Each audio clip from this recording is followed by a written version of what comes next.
الحمدللہ رب العالمین والصلاة والسلام علی محمد الامین فاعوذ باللہ من الشیطان الرجیم بسم اللہ الرحمن الرحیم۔ خواتین و حضرات، ہم سورہ انعام کی آیت 28 سے معاف کیجیے گا درس کی ابتدا کر رہے ہیں۔ اس سے پہلے وہی مضمون ہے کہ ان لوگوں کے سامنے جب دعوت پیش کی جاتی ہے، پیغمبر پر ایمان لانے کے لیے کہا جاتا ہے، تو یہ اس کے جواب میں خود بھی گریز کا رویہ اختیار کرتے ہیں اور دوسروں کو بھی اس سے روکتے ہیں۔ اس کے بعد یہ بتایا تھا کہ ان کا انجام کیا ہوگا۔ اس انجام کی تصویر قرآن مجید ان کے سامنے رکھ رہا ہے، اور اسی ذیل میں یہ فرمایا ہے کہ وہ وقت آ جائے گا جب تم دیکھو گے کہ یہ دوزخ کے کنارے کھڑے کیے جائیں گے، پھر کہیں گے کاش ہم واپس بھیج دیے جائیں کہ تصدیق کریں اور اپنے پروردگار کی آیتوں کو نہ جھٹلائیں اور ایمان لانے والوں میں شامل ہوں۔ یعنی یہ ان کی حسرت کا بیان ہے۔ وہ وقت آئے گا کہ اس وقت تو باتیں بنا رہے ہیں لیکن وہاں کچھ نہ کہہ سکیں گے، اور بس اپنی اس حسرت ہی کا اظہار کریں گے کہ اے کاش ہم لوٹا دیے جائیں۔ میں نے یہ عرض کیا تھا کہ قرآن مجید صرف منطقی یا عقلی استدلالی کا طریقہ اختیار نہیں کرتا، بلکہ وہ انسانی نفسیات کو بھی مخاطب کرتا ہے اور اس حقیقت سے انسان کو باخبر کرتا ہے جس کا سامنا اس کو کرنا پڑے گا۔ یہ بادشاہ کائنات کا کلام ہے، کسی فلسفی اور حکیم کا کلام نہیں ہے۔ یعنی ایسا نہیں ہے کہ کچھ عقلی مقدمات قائم کر کے محض ان کے نتائج بتائے جا رہے ہیں، بلکہ اس واقعے سے بھی باخبر کیا جا رہا ہے جو ہماری موت کے بعد ہم میں سے ہر ایک کو پیش آنے والا ہے۔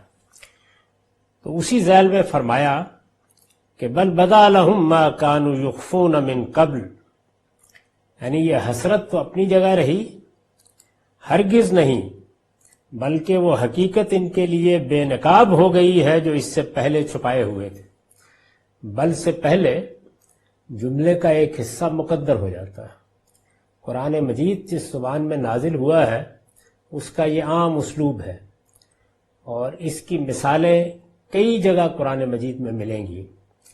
تو یہاں بھی گویا یہ بات بیان کر دی گئی ہے کہ یہ جو حسرت اس وقت ظاہر کر رہے ہیں، آج جب کہ سب کچھ سامنے آ گیا ہے، کیا یہ پوری ہو جائے گی؟ نہیں، اس کا کوئی امکان نہیں۔ یعنی اس وقت نہ لوٹنے کا کوئی امکان ہے، یہ نہ تلافی کا کوئی امکان ہے، نہ ان کی یہ خواہش پوری ہو سکتی ہے۔ اللہ تعالیٰ نے ایک مہلت دی تھی، اس مہلت سے اگر یہ فائدہ اٹھاتے تو آج اس حسرت میں مبتلا نہ ہوتے۔ لیکن جب انہوں نے فیصلہ کر لیا کہ یہ جانتے بوجھتے حق کا انکار کریں گے، تو پھر اب نتائج ہیں جو ان کو بھگتنا ہوں گے۔ تو ارشاد ہوا کہ بل بدا لہم ما کانوا یخفون من قبل، ہرگز نہیں، بلکہ وہ حقیقت ان کے لیے بے نقاب ہو گئی ہے جو اس سے پہلے چھپائے ہوئے تھے۔ یعنی اس سے پہلے کیا بات تھی جس کو چھپائے ہوئے تھے؟ یہی کہ بات واضح ہو گئی، سمجھ میں آ گئی۔ یعنی ان کے باطن کی گواہی ان کو معلوم تھی۔ اب وہ جو کچھ اندر تھا وہ باہر آ گیا ہے۔ جس چیز کا وہاں انکار کرتے تھے وہ اب اقرار میں بدل گیا ہے۔ جس چیز کو جھٹلانے کے لیے بہانے تراشتے تھے اس کا موقع ختم ہو گیا ہے۔ تو اب اس کے سوا کوئی چارہ باقی نہیں رہا کہ اعتراف کریں، اور اعتراف کے بعد حسرت ہی ہو سکتی ہے۔ تو فرمایا کہ یہ تو اب پوری ہونے والی نہیں ہے۔ اب جو کچھ بھی چھپا رکھا تھا اس کا سامنا کر رہے ہیں۔ جن حقائق کو اس وقت جانتے تھے لیکن اس کا اقرار نہیں کرتے تھے، اب زبان حال سے بھی اقرار کر رہے ہیں اور زبان قال سے بھی کریں گے۔ بلکہ وہ حقیقت ان کے لیے بے نقاب ہو گئی ہے جو اس سے پہلے چھپائے ہوئے تھے۔ اور پھر ارشاد ہوا کہ وَلَوْ رُدُّوا لَعَادُوا لِمَا نُهُوا عَنْهُ وَإِنَّهُمْ لَكَاذِبُونَ، یعنی اگر تو اللہ تعالیٰ کی اسکیم یہ ہو کہ ان کو ایک بار قیامت دکھا دی، ان کو بتا دیا کہ یہ کچھ موت کے بعد ہونے والا ہے، وہ اس منزل پر پہنچ کر دکھا بھی دیا، اور پھر اس کی یاد ان کے دل و دماغ پہ قائم رکھ کر ان کو دنیا میں بھیجا جائے، تو یہ اللہ کی اسکیم کے خلاف ہے، اس لیے کہ پھر تو امتحان ختم ہو گیا۔ یعنی پھر علم و عقل کا وہ کون سا امتحان ہے جس میں یہ مبتلا کیے جائیں گے، اس کا موقع ختم ہو گیا۔ اب دوسری صورت یہی ہو سکتی ہے کہ جس طرح اللہ تعالیٰ نے ہم سے عہد الست لیا تھا اور اس کی یاد محو کر کے اس کے قرائن ہمارے گرد و پیش میں بکھیر دیے اور ہمیں دنیا میں بھیج دیا، تو یہاں پر بھی اگر ان کی یہ خواہش پوری کی جائے کہ انہیں ایک مرتبہ پھر دنیا میں بھیج دیا جائے، تو اس یاد کے ساتھ تو بھیجا نہیں جائے گا، یہ واقعہ پیش آ گیا، اس کی یاد محو کر دی جائے گی، وہی قرائن وہی دلائل ان کے گرد و پیش میں ہوں گے، جب یہ وہاں بھیجے جائیں گے تو اسی صورتحال میں ہوں گے، یعنی ذہنی اور قلبی لحاظ سے اسی صورتحال میں ہوں گے جس صورتحال میں یہ پہلی دفعہ بھیجے گئے تو تھے، تو ان کا رویہ مختلف کیسے ہو جائے؟ اس کو بیان کیا کہ اگر انہیں لوٹایا جائے کا مطلب کیا ہے؟ یعنی اس یاد کے ساتھ نہیں، اسی طرح لوٹایا جائے، ایک موقع اور دیا جائے، اور یہ یاد اسی طرح محو کر دی جائے جیسے عہد الست کی یاد ان کے حافظے سے محو کر دی گئی تھی۔ ان کو اس طریقے سے اگر دنیا میں دوبارہ بھیجا جائے تو رویہ مختلف نہیں ہوگا، کیونکہ جو ان کی شخصیت ہے وہ شخصیت تو وہی رہے گی، اس شخصیت میں جو چیزیں اس سے پہلے قبول حق میں رکاوٹ بنی ہیں وہ اسی طرح رکاوٹ بنے گی، جو پردے اب ڈالے گئے تھے وہ پردے بھی اسی طرح موجود ہوں گے۔ ان پردوں کے پیچھے چھپی ہوئی حقیقت کو علم و عقل ہی کے استدلال کی روشنی میں دیکھنا ہوگا۔ یہ روشنی پہلی مرتبہ بھیجے گئے اس وقت بھی ان کو میسر تھی، یہ روشنی دوسری مرتبہ، تیسری مرتبہ، چوتھی بار بھیجے جائے تب بھی میسر رہے گی، لیکن امتحان تو اسی صورت میں ہوگا نا کہ سارے پردے اٹھا نہ دیے جائیں، حقائق کی یہ یاد ایسے ہی ان کے ذہن پہ تازہ نہ ہو، اور پھر یہ قرائن سے، شواہد سے، علم و عقل کے استدلال سے اپنے آپ کو ٹھیک جگہ پر رکھ کر چیزوں کو دیکھنے کے عمل سے صحیح نتائج تک پہنچے۔ امتحان وہی رہا، تو اس وجہ سے یہ اسی صورتحال میں لوٹ جائیں گے۔ وَإِنَّهُمْ لَكَاذِبُونَ، اس لیے کہ یہ بالکل جھوٹے ہیں، یعنی یہ جو فرمایا کہ بالکل جھوٹے ہیں، اس کا کیا مطلب ہے؟ اس کا مطلب یہ ہے کہ یہ نہیں ہے کہ اس وقت یہ حقیقت ان پر واضح نہیں ہوئی، اس وقت بھی واضح ہو گئی، ان کے باطن کی گواہی اس وقت بھی ان کے سامنے موجود تھی، ان کا ضمیر اس وقت بھی شہادت دے رہا تھا، وہ جس کو قرآن مجید نے اپنے بلیغ اسلوب میں 2 جملوں میں بیان کیا ہے کہ بل الانسان علی نفسہ بصیرہ ولو القی معاذیرہ، انسان جتنے چاہے بہانے تراشے وہ اپنے ضمیر پر خود گواہ ہے۔ تو یہ فرمایا کہ یہ اس وقت بھی جو کچھ کہہ رہے ہیں وہ محض جھوٹ ہے، اور جب یہ دنیا میں انکار کر رہے تھے تو ایسے نہیں کہ کوئی غلطی لگی ہوئی تھی۔ اللہ تعالیٰ جن کو غلطی لگی ہوتی ہے ان کے لیے 1000 راستے پیدا کرتے ہیں کہ اس غلطی سے نکل جائیں، اور وہ اللہ کی توفیق سے، اللہ کی عنایت سے اس سے نکل بھی جاتے ہیں۔ غلطی لگنا ایک بالکل اور چیز ہے، اور غلطی پر اصرار کے لیے فلسفہ تراشنا ایک بالکل دوسری چیز ہے۔ یعنی غلطی حقیقی طور پر لگتی ہے، کہیں ہمارے علم میں کوئی کمی ہوتی ہے، کہیں ہمارے تدبر میں کوئی کمی ہوتی ہے، کہیں کوئی ایسا حجاب ہو جاتا ہے سامنے جس کو توڑنا آسان نہیں ہوتا، تو اس میں غلطی لگتی ہے، لیکن آدمی اپنے باطن میں چور نہیں ہوتا، وہ صحیح بات کو سمجھنے کے لیے تیار ہوتا ہے، سننے کے لیے تیار ہوتا ہے، اور یہ واضح طور پر مان لیتا ہے کہ فیصلہ کن چیز استدلال ہے، بات میری سمجھ میں آ گئی تو میں اس کے سامنے سر تسلیم خم کر دوں گا، اور اسی وقت تک سوالات قائم ہیں، اشکالات موجود ہیں جب تک بات سمجھ میں نہیں آتی۔ یہ رویہ ہو تو انسان غلطی سے نکل جاتا ہے، لیکن جب وہ یہ طے کر لیتا ہے کہ بات تو یہی ٹھیک لگ رہی ہے، لیکن میں نے اگر اس کو مان لیا تو اس کا مطلب یہ ہے کہ میں نے یہ فلاں اور فلاں کے سامنے اپنے آپ کو سرنڈر کر دیا، میں نے فلاں کی بات مان لی، یہ میرا مقام، یہ میری حیثیت، یہ میرا پس منظر، یہ میرے اکابر، یہ میرے اجداد، یہ میری تاریخ، میں اس سب کچھ کو اٹھا کر ایک طرف رکھ دوں، یہ کیا بات ہوئی؟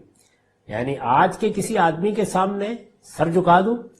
تاریخ کے پیغمبروں کو ماننا بہت آسان ہوتا ہے، لیکن وقت کے پیغمبر کو ماننا آسان نہیں ہوتا۔ تو یہ رکاوٹیں ہیں جو پھر آ جاتی ہیں، اور ان رکاوٹوں کو توڑ کر آدمی کا صحیح جگہ پر پہنچنا، یہ وہ عمل ہے جس کا اللہ تعالیٰ تقاضا کرتے ہیں۔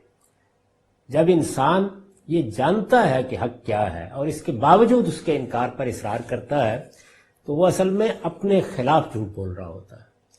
اس کو یہاں بیان کیا ہے کہ یہ جو بات کہہ رہے ہیں یہ اس صورت میں قابل غور ہوتی اگر انہیں فی الواقع غلطی لگی ہوتی، ایسا نہیں ہے۔ تو اس وجہ سے وَإِنَّهُمْ لَكَاذِبُونَ، اس لیے کہ یہ بالکل جھوٹے ہیں۔ اس میں یہ جو فرمایا کہ اگر انہیں لوٹایا جائے تو وہی کریں گے جس سے روکے گئے تھے، اس پر البیان کا نوٹ ہے، اس لیے کہ ان کے جھٹلانے کی وجہ یہ نہیں تھی کہ بات ان پر واضح نہیں ہوئی۔ یعنی جو میں نے ابھی آپ کے سامنے حقیقت کھول کر رکھی اس کو ہی لکھا ہے، اس لیے کہ ان کے جھٹلانے کی وجہ یہ نہیں تھی کہ بات ان پر واضح نہیں ہوئی، یہ جان گئے تھے کہ خدا کے پیغمبر جو کچھ پیش کر رہے ہیں وہ سراسر حق ہے، جان گئے تھے۔ اس معاملے میں ان کو کوئی تردد نہیں تھا۔ ان کی آنکھوں پر اس وقت بھی دنیا کی محبت اور غرور و حسد کے جذبات نے پردے ڈال دیے تھے۔ یہ ہے وہ بیماری جس میں انسان مبتلا ہوتا ہے، یعنی دنیا کی محبت۔ ایک گروہ وہ ہوتا ہے کہ جو یہ سمجھتا ہے کہ اگر میں نے یہ بات مان لی تو اس سے میرا مقام مجھ سے چھن جائے گا، مجھے جو حیثیت حاصل ہے وہ حاصل نہیں رہے گی، میں اگر اپنے گروہ میں ایک شخصیت رکھتا ہوں تو میری یہ شخصیت بالکل تباہ ہو کر رہ جائے گی، میں اگر اپنی ایک عصبیت رکھتا ہوں تو وہ عصبیت میرا ساتھ چھوڑ دے گی۔ اس میں دنیا کی محبت ہوتی۔ اسی کی ادنا صورت وہ ہے کہ اس دنیا میں بہت سی چیزیں ہیں جو انسان کے لیے بڑی پرکشش بنا دی گئی ہیں۔ میں نے کئی مرتبہ توجہ دلائی ہے کہ اگر الحاد کے مقدمے کو علمی لحاظ سے دیکھا جائے تو مسئلہ کیا سامنے آتا ہے؟ یہ کہ عورت، جوا، شراب، یہ تین چیزیں ایسی ہیں جن کے بارے میں مذہب کا زاویہ نظر ان کی سمجھ میں نہیں آتا، یعنی عملی لحاظ سے اگر دیکھا جائے یہ چیزیں دنیا میں ایک کشش رکھتی ہیں، انسان کو اپنی طرف کھینچتی ہیں۔ تو ظاہر ہے کہ پھر انسان جب ان چیزوں کو نہیں چھوڑنا چاہتا تو اپنے لیے ایک مصنوعی رکاوٹ پیدا کر لیتا ہے۔ اس سے اوپر اٹھ کر جو لوگ ان چیزوں کی طرف اس طرح کا رجحان نہیں رکھتے، میلان نہیں رکھتے، پھر وہ صورتیں ہوتی ہیں جن میں کچھ عصبیتیں ہیں، کچھ تعصبات ہیں، کچھ اپنی شخصیت کے لوازم ہیں، کچھ اپنے گروہ کے ساتھ محبت ہے، وہ بھی دنیا ہے جو آپ کے گرد و پیش میں پھیلی ہوئی ہے، تو یہ اس کا باعث بنتی ہے۔ اور غرور اور حسد کے جذبات، یعنی جو حق سامنے آتا ہے تو وہ عین ممکن ہے کہ آپ سے عمر میں کوئی بڑا چھوٹا ہو کہ جو آپ کے سامنے لا رہا ہو، آپ کے زوم کے مطابق آپ کے علم میں چھوٹا ہو، تو یہ چیزیں کوئی اہمیت نہیں رکھتی۔ اگر آدمی کی نگاہ اس پر ہو کہ بات کیا ہے اور کیا کہی جا رہی ہے تو وہ ان ساری رکاوٹوں کو دور کر کے اس حقیقی نتیجے تک پہنچ جاتا ہے جس تک اس کو پہنچنا چاہیے۔ جب یہ نہیں ہوتا تو پھر ایک طرح کا غرور نفس پیدا ہوتا ہے، یعنی آدمی یہ سمجھتا ہے کہ میری شخصیت، میری عصبیت، میرا گروہ، میرے اکابر، میری تاریخ، میری امت، پھر یہ ساری چیزیں اس کے ساتھ کھڑی ہو جاتی ہیں۔ یعنی یہ چیز پھر زیر بحث ہی نہیں رہتی کہ حق کیا ہے۔ پھر اس طرح کا بیانیہ سامنے آتا ہے کہ اگر تمہارے سامنے سورج سے زیادہ روشن حقیقتیں بھی پیش کر دی جائیں اور وہ تمہاری عصبیت کے خلاف ہوں، تمہارے اکابر کے خلاف ہوں، ان لوگوں کے اعتماد کے خلاف پڑ رہی ہوں جن پر تمہاری شخصیت کا انحصار ہے، تو اس کو ماننے سے انکار کر دو۔ حالانکہ سادہ تعلیم یہ ہے کہ جس چیز پر بھی آپ دنیا میں غور کر رہے ہیں یا کوئی فیصلہ کرنا چاہتے ہیں تو آپ سب سے پہلے یہ طے کریں کہ اس میں بنائے استدلال کیا ہونی چاہیے۔ ہم جب اس دنیا میں کوئی فیصلہ کرتے ہیں تو دیکھیے ہمارے اپنے حدود متعین ہیں، یعنی ہم انسان ہیں. بنائے استدلال بھی وہی چیزیں بن سکتی ہیں جو ہم انسانوں کی گرفت میں آ جاتی ہیں. یہ پہلا مقدمہ ہے اور نہایت سادہ مقدمہ ہے. قرآن مجید نے اسی کی جانب اشارہ کیا. جب وحی کی حقیقت کے بارے میں لوگوں نے سوالات کیے تو اللہ تعالیٰ نے پہلی بات تو یہ فرمائی کہ اس کی حقیقت تو تم نہیں جان سکتے، لیکن یہ ایک امر ہے جو میری طرف سے صادر ہوتا ہے، اور پھر لفظ ایک تجسیم اختیار کر لیتے ہیں. تو یہ بات اتنی واضح کرنے کے بعد کہ ان سے کہو کہ الروح من امر ربی، لیکن اس کے ساتھ تنبیہ کی وما اوتیتم من العلم الا قلیلا، یعنی اپنے حدود علم پہچان کر جیو. تمہیں حقائق کا تمام علم نہیں دے دیا گیا.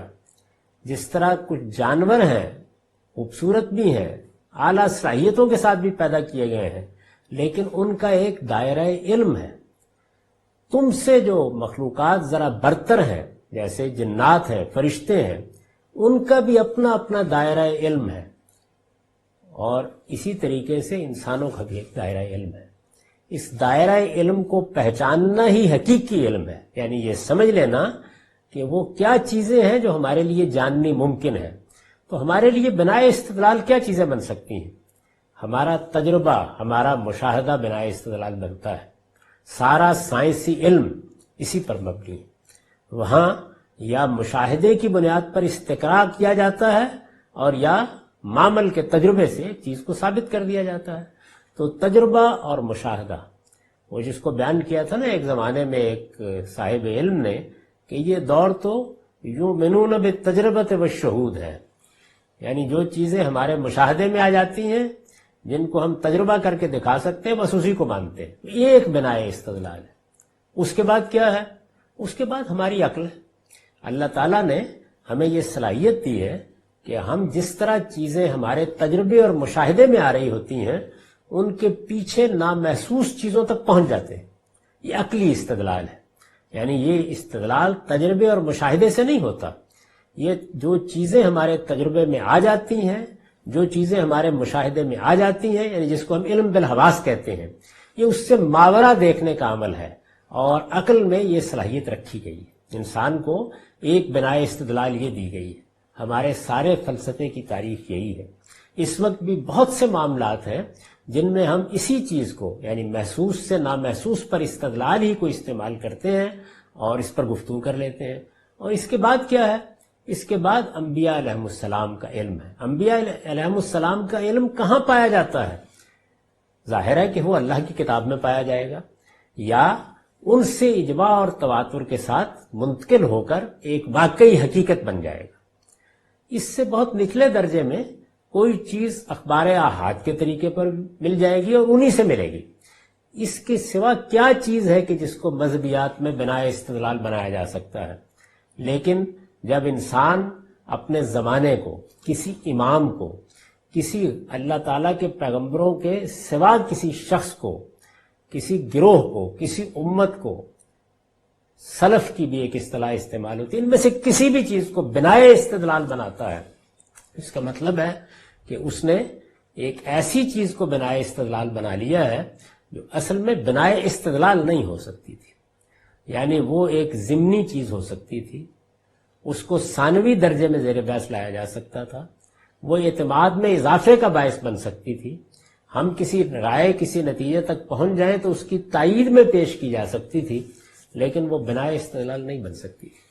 تو جب آپ بنائے استدلال کے معاملے میں واضح ہو جاتے ہیں تو اس کے بعد پھر آپ کے استدلال میں یہ رکاوٹ ختم ہو جاتی ہے، یعنی جس کو غرور نفس سے تعبیر کیا گیا ہے. اسی طرح کا معاملہ حسد کا، یعنی انسان جب کسی شخص کے معاملے میں، کسی قوم کے معاملے میں، کسی گروہ کے معاملے میں، قرآن نے کہا ہے نا کہ بنی اسرائیل کا معاملہ یہ نہیں تھا کہ ان پر بات واضح نہیں ہوئی. معاملہ کیا تھا؟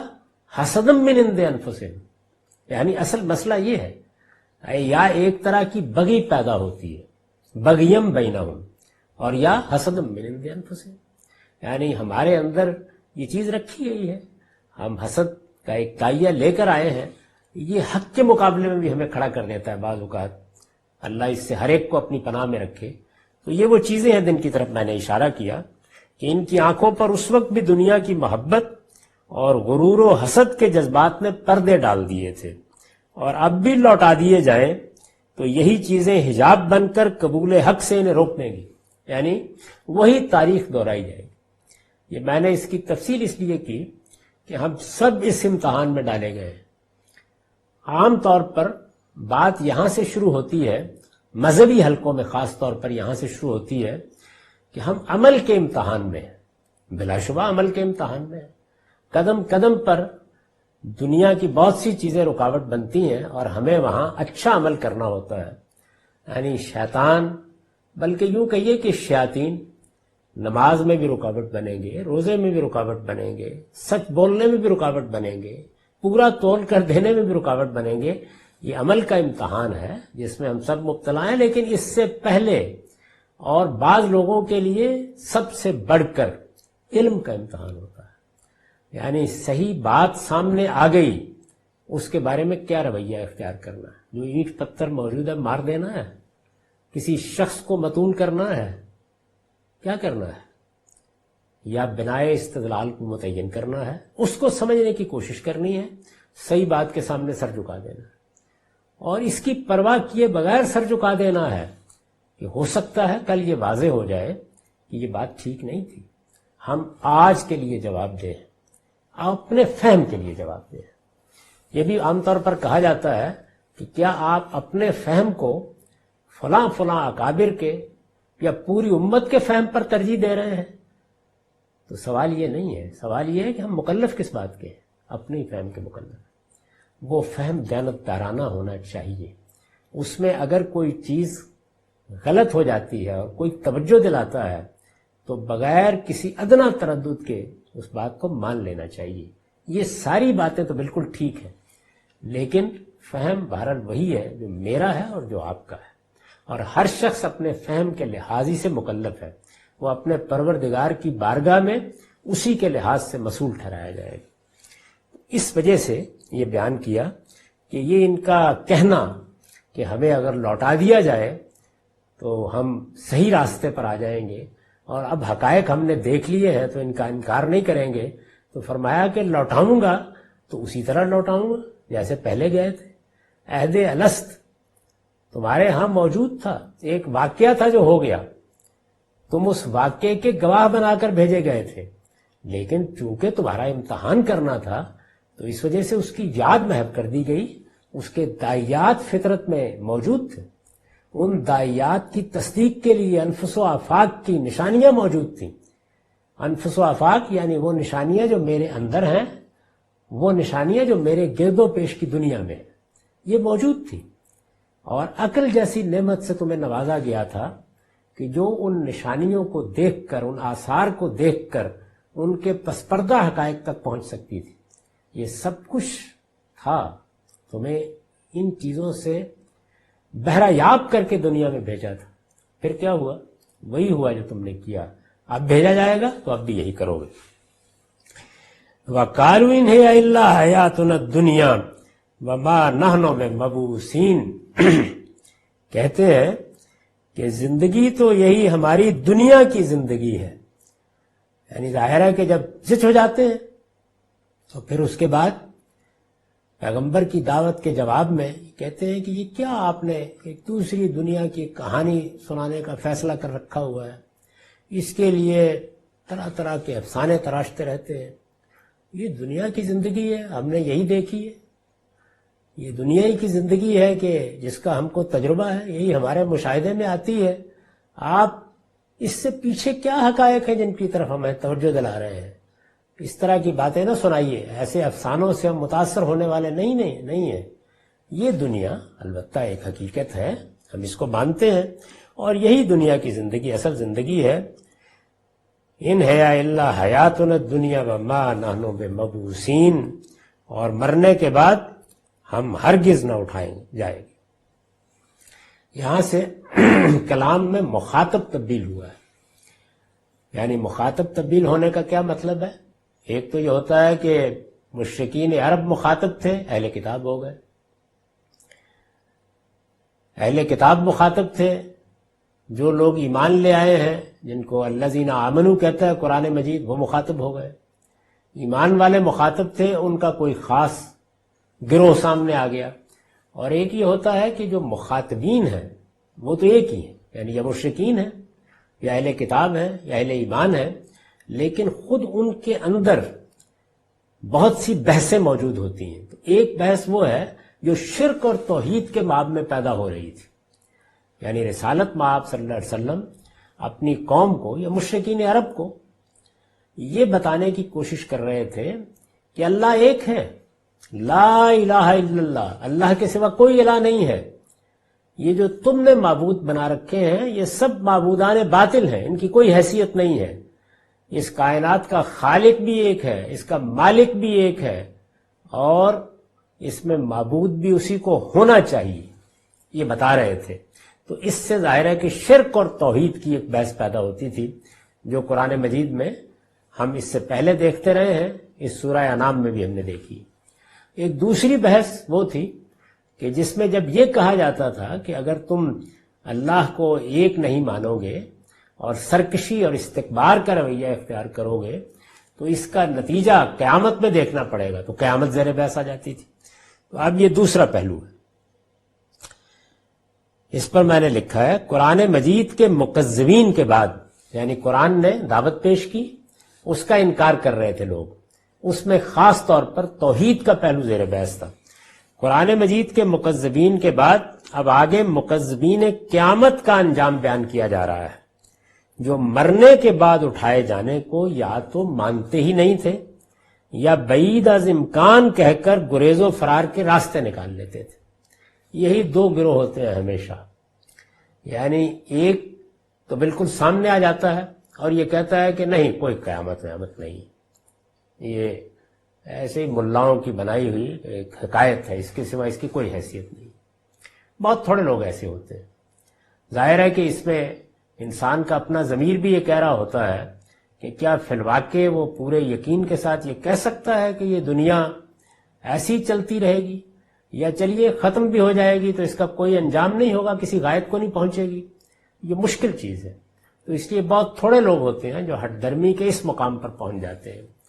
زیادہ بڑا گروہ وہ ہے کہ جو گریز اور فرار کے راستے اختیار کرتا ہے، وہ سمجھتا ہے کہ یہ بعید از امکان بات ہے، یہ کیا باتیں جو کہہ رہے ہیں، ہم نہ اس کی تصدیق کرتے ہیں نہ تکذیب کرتے ہیں، اور اس کی تصدیق و تکذیب میں پڑھنے کی ضرورت بھی کیا ہے، یعنی بس ٹھیک ہے، دنیا ہے اس کو برت رہے ہیں۔ دنیا کے مسائل پر توجہ کیجئے بھائی، یعنی آپ یہ کن باتوں میں پڑ گئے؟ یہ مرنے کے بعد کس نے دیکھا ہے؟ اس وقت کی دنیا، اس میں غریب ہیں، اس میں مظلوم ہیں، اس میں بہت سے مسائل ہیں، اس میں انسان کو بہت سی مصیبتوں سے دوچار ہونا پڑتا ہے۔ اپنے گھر پر توجہ کیجئے، اپنے وجود پر توجہ کیجئے، اپنے خاندان کو توجہات کا مرکز بنائیے، اپنی قوم کو دیکھیے، اپنے ملک کو دیکھیے، اس عالم کو دیکھیے۔ یعنی وہ یہ کہتے ہیں کہ یہ چیزیں ہیں جو آپ کی توجہات کا مرکز ہونی چاہیے، ان کے ساتھ یہ آخرت اور قیامت اور مرنا اور مر کے اٹھنا یہ کہاں سے زیر بحث آ گیا؟ آتے ہیں دنیا میں چلے جاتے ہیں۔ تو یہ ایک دوسرا استدلال کا پہلو ہوتا ہے، اور زیادہ تر یہی ہوتا ہے، متاثر بھی زیادہ تر یہی کرتا ہے۔ یعنی انسان یہ خیال کرتا ہے کہ ٹھیک ہے تو کہہ رہے ہیں یہ بات، یعنی اگر ان کی بات مان لی جائے تو پھر آدمی سارا دن اسی دنیا کے بارے میں سوچے گا، تو اس وقت جو مسائل درپیش ہیں وہ نگاہوں سے اوجھل ہو جائیں گے۔ یہ عدم توازن انسان سے ہوتا ہے، اس میں کوئی شبہ نہیں، لیکن اس کو بنا استدلال بنایا جاتا ہے۔ تو یہ جو چیز ہے اس کو بیان کیا ہے کہ یا بعید از امکان کہہ کر گریز و فرار کے راستے نکال لیتے تھے۔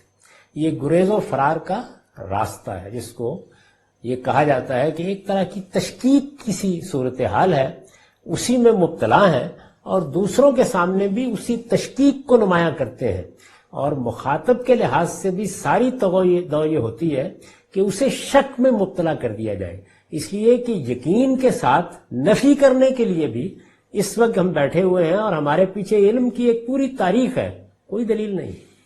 تو یہ جو صورتحال ہے اس کو بیان کیا ہے کہ یہ کہتے ہیں کہ زندگی تو یہی ہماری دنیا کی زندگی ہے اور مرنے کے بعد ہم ہرگز نہ اٹھائے جائیں گے۔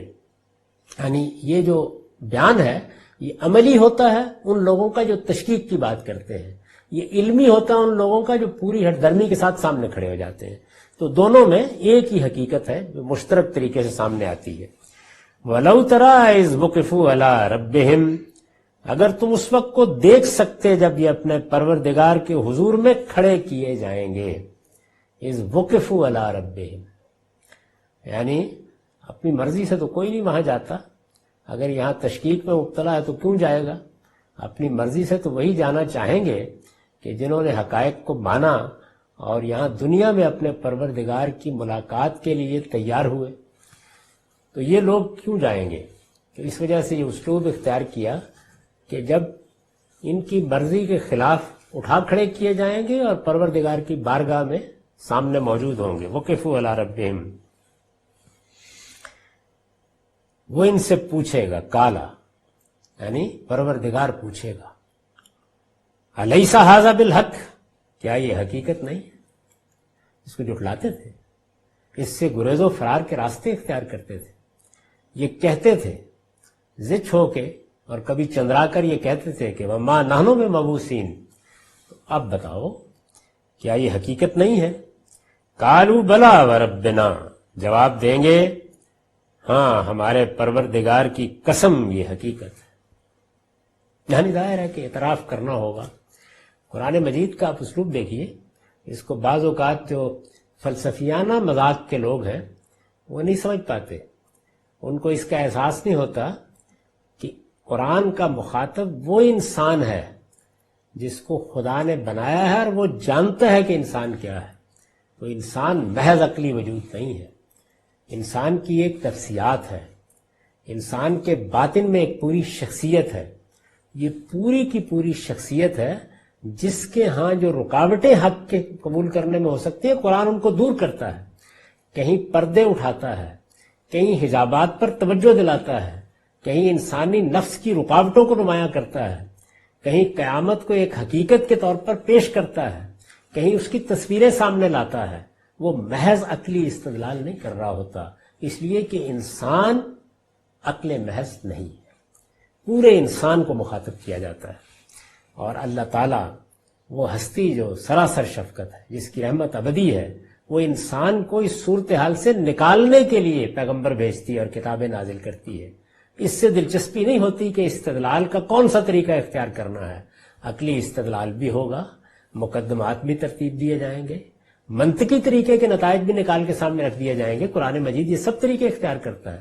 انفس و افائق کی شہادتیں بھی پیش کی جائیں گی، لیکن اس کے ساتھ انسان کی جو نفسیات ہے اس کو بھی مخاطب کیا جائے گا.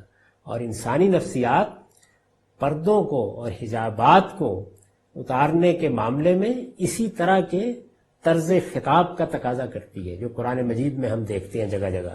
اس کو بحیثیت مجموعی جب قرآن بیان کرتا ہے تو اس کے لیے ایک لفظ استعمال کرتا ہے انذار، خبردار کرنا. آپ اس کو سادہ طریقے سے بیان کیجئے تو یوں سمجھ لیجئے بیدار کرنا. یعنی انسان کو صرف اس کی ضرورت نہیں ہوتی کہ اسے عقلی مقدمات قائم کر کے ایک نتیجہ بتایا جائے، اس کے ساتھ اس کو غفلت سے بیدار کرنے کی بھی ضرورت ہوتی ہے. وہ سویا ہوتا ہے، خوابیدہ ہوتا ہے، اسے اٹھانے کی بھی ضرورت ہوتی ہے، جگانے کی بھی ضرورت ہوتی ہے. اور اسی طرح اس کے سامنے حقائق کی تصویریں لانے کی بھی ضرورت ہوتی ہے. اگر ایسا نہ ہو تو آپ یہ دیکھیے کہ اس وقت کی دنیا میں بے شمار علم کے ذرائع پیدا ہو گئے ہیں. ان میں سب سے مؤثر وہ ذریعے ہوتے ہیں جو تاریخ کو، حقائق کو، جغرافیے کو، دنیا کو ہمارے سامنے تصویروں کی صورت میں لے آتے ہیں. اور اس موقع کے اوپر وہ جو کچھ ہم الفاظ میں بیان کر رہے تھے وہ جب اس طرح سامنے آتا ہے تو وہ براہ راست ہمارے پورے وجود پر اثر انداز ہوتا ہے. آدمی اگر اپنی رکاوٹیں دور کر لے تو قرآن بھی ایسے ہی اثر انداز ہوتا ہے. اسی طریقے سے جو تصویریں وہ کھینچتا ہے، جو قیامت کے حقائق واضح کرتا ہے، جو یہاں سے اٹھا کر ہمیں محشر میں لے جاتا ہے، وہاں جب گفتگویں سناتا ہے، باتیں سناتا ہے، جب جنت کی تصویر کھینچتا ہے، جب جہنم کی ہولناکی کو بیان کرتا ہے تو اصل میں وہ یہ کرتا ہے. تو بیان فرمایا کہ اس موقع کے اوپر پھر ہم پوچھیں گے کہ الیس ھذا بالحق، کیا یہ حقیقت نہیں ہے؟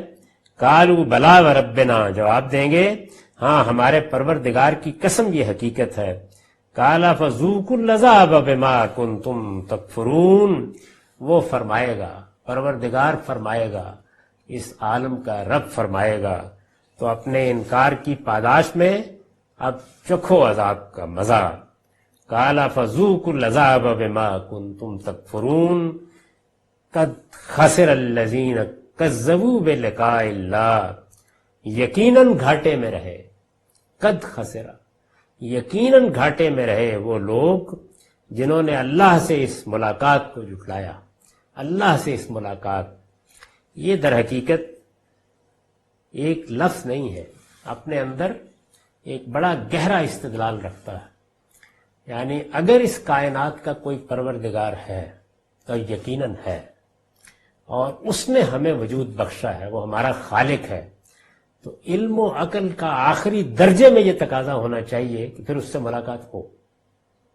یعنی اللہ تعالیٰ سے اگر ملاقات نہیں ہونی تو اس سے بڑھ کر شرف انسانی کی اہانت نہیں ہو سکتی. اس لیے کہ ایک مخلوق کی حیثیت سے میرا یہ بنیادی حق ہے کہ میں اپنے مالک کو دیکھوں، میں اس سے ملاقات کروں. جس طریقے سے ہم نے اس زمانے میں انسان کے کچھ بنیادی حقوق متعین کرنے کی کوشش کی ہے، غلط یا صحیح، تو یہ دیکھیے ہم نے کہا ہے کہ اس کو زندہ رہنے کا حق ہے، اس کو اپنے وجود کے اظہار کا حق ہے، اسے اپنی بات کہنے کا حق ہے، اسے دوسروں پر نقد کا حق ہے، اسے اپنی رائے سے لوگوں کو متاثر کرنے کا حق ہے، ان کے سامنے پیش کرنے کا حق ہے. بالکل اسی طرح سے اگر یہ انسان کسی کی مخلوق ہے تو اس کا حق ہے کہ یہ اپنے خالق کو دیکھے. اگر یہ نہ مانا جائے تو علم و عقل اس کو کسی طرح قبول نہیں کرتے. تو قرآن اس کا لحاظ کر کے یہ پروردگار سے، کائنات کے مالک سے، ہمارے خالق سے ملاقات کا لفظ استعمال کرتا ہے. یقیناً گھاٹے میں رہے وہ لوگ جنہوں نے اللہ سے اس ملاقات کو جھٹلایا. حتی اذا جاءتهم الساعة بغتة قالوا یا حسرتنا علی ما فرطنا فیہا. یہاں تک کہ اچانک جب وہ گھڑی ان پر آ پہنچے گی تو کہیں گے افسوس ہماری اس کوتاہی پر جو اس معاملے میں ہم سے ہوئی ہے. ظاہر ہے کہ جب وہ گھڑی آ جائے گی، جب اٹھ جائیں گے، قیامت برپا ہو جائے گی، خدا کی بارگاہ میں کھڑے ہوں گے، سارے حجابات اٹھ جائیں گے، تو پھر انسان کہے گا کہ بڑی کوتاہی ہوئی، بڑی تقصیر ہوئی، میں نے اس وقت حقائق کو اس طرح سے دیکھنے کی کوشش نہیں کی. کائنات کو دیکھا لیکن اس میں الجھ کر رہ گیا. اس کے پس پردہ کیا چیزیں تھیں وہ میری نگاہوں سے اوجھل رہیں.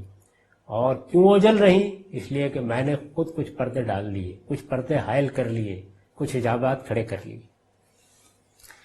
افسوس ہماری اس کوتاہی پر، یا حسرتنا علی ما فرطنا فیہا، افسوس ہماری اس کوتاہی پر جو اس معاملے میں ہم سے ہوئی ہے. وَهُمْ يَحْمِلُونَ أَوْزَارَهُمْ عَلَىٰ ظُهُورِهِمْ، اور حال یہ ہوگا کہ اپنے بوجھ وہ اپنی پیٹھوں پر اٹھائے ہوئے ہوں گے. یعنی جب وہاں اٹھیں گے تو جو کچھ لے کے آئے ہیں وہ ساتھ ہوگا. یہ بڑی خوبصورت تعبیر ہے.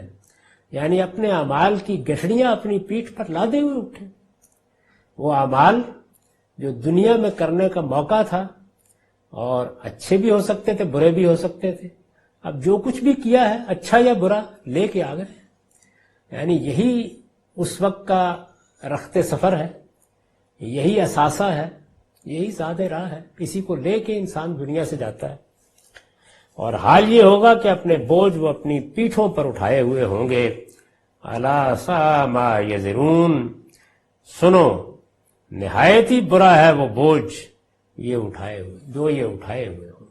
نہایت ہی برا ہے وہ بوجھ جو یہ اٹھائے ہوئے ہوں گے. وَمَا الْحَيَاةُ الدُّنْيَا إِلَّا لَعِبٌ وَلَهْوٌ.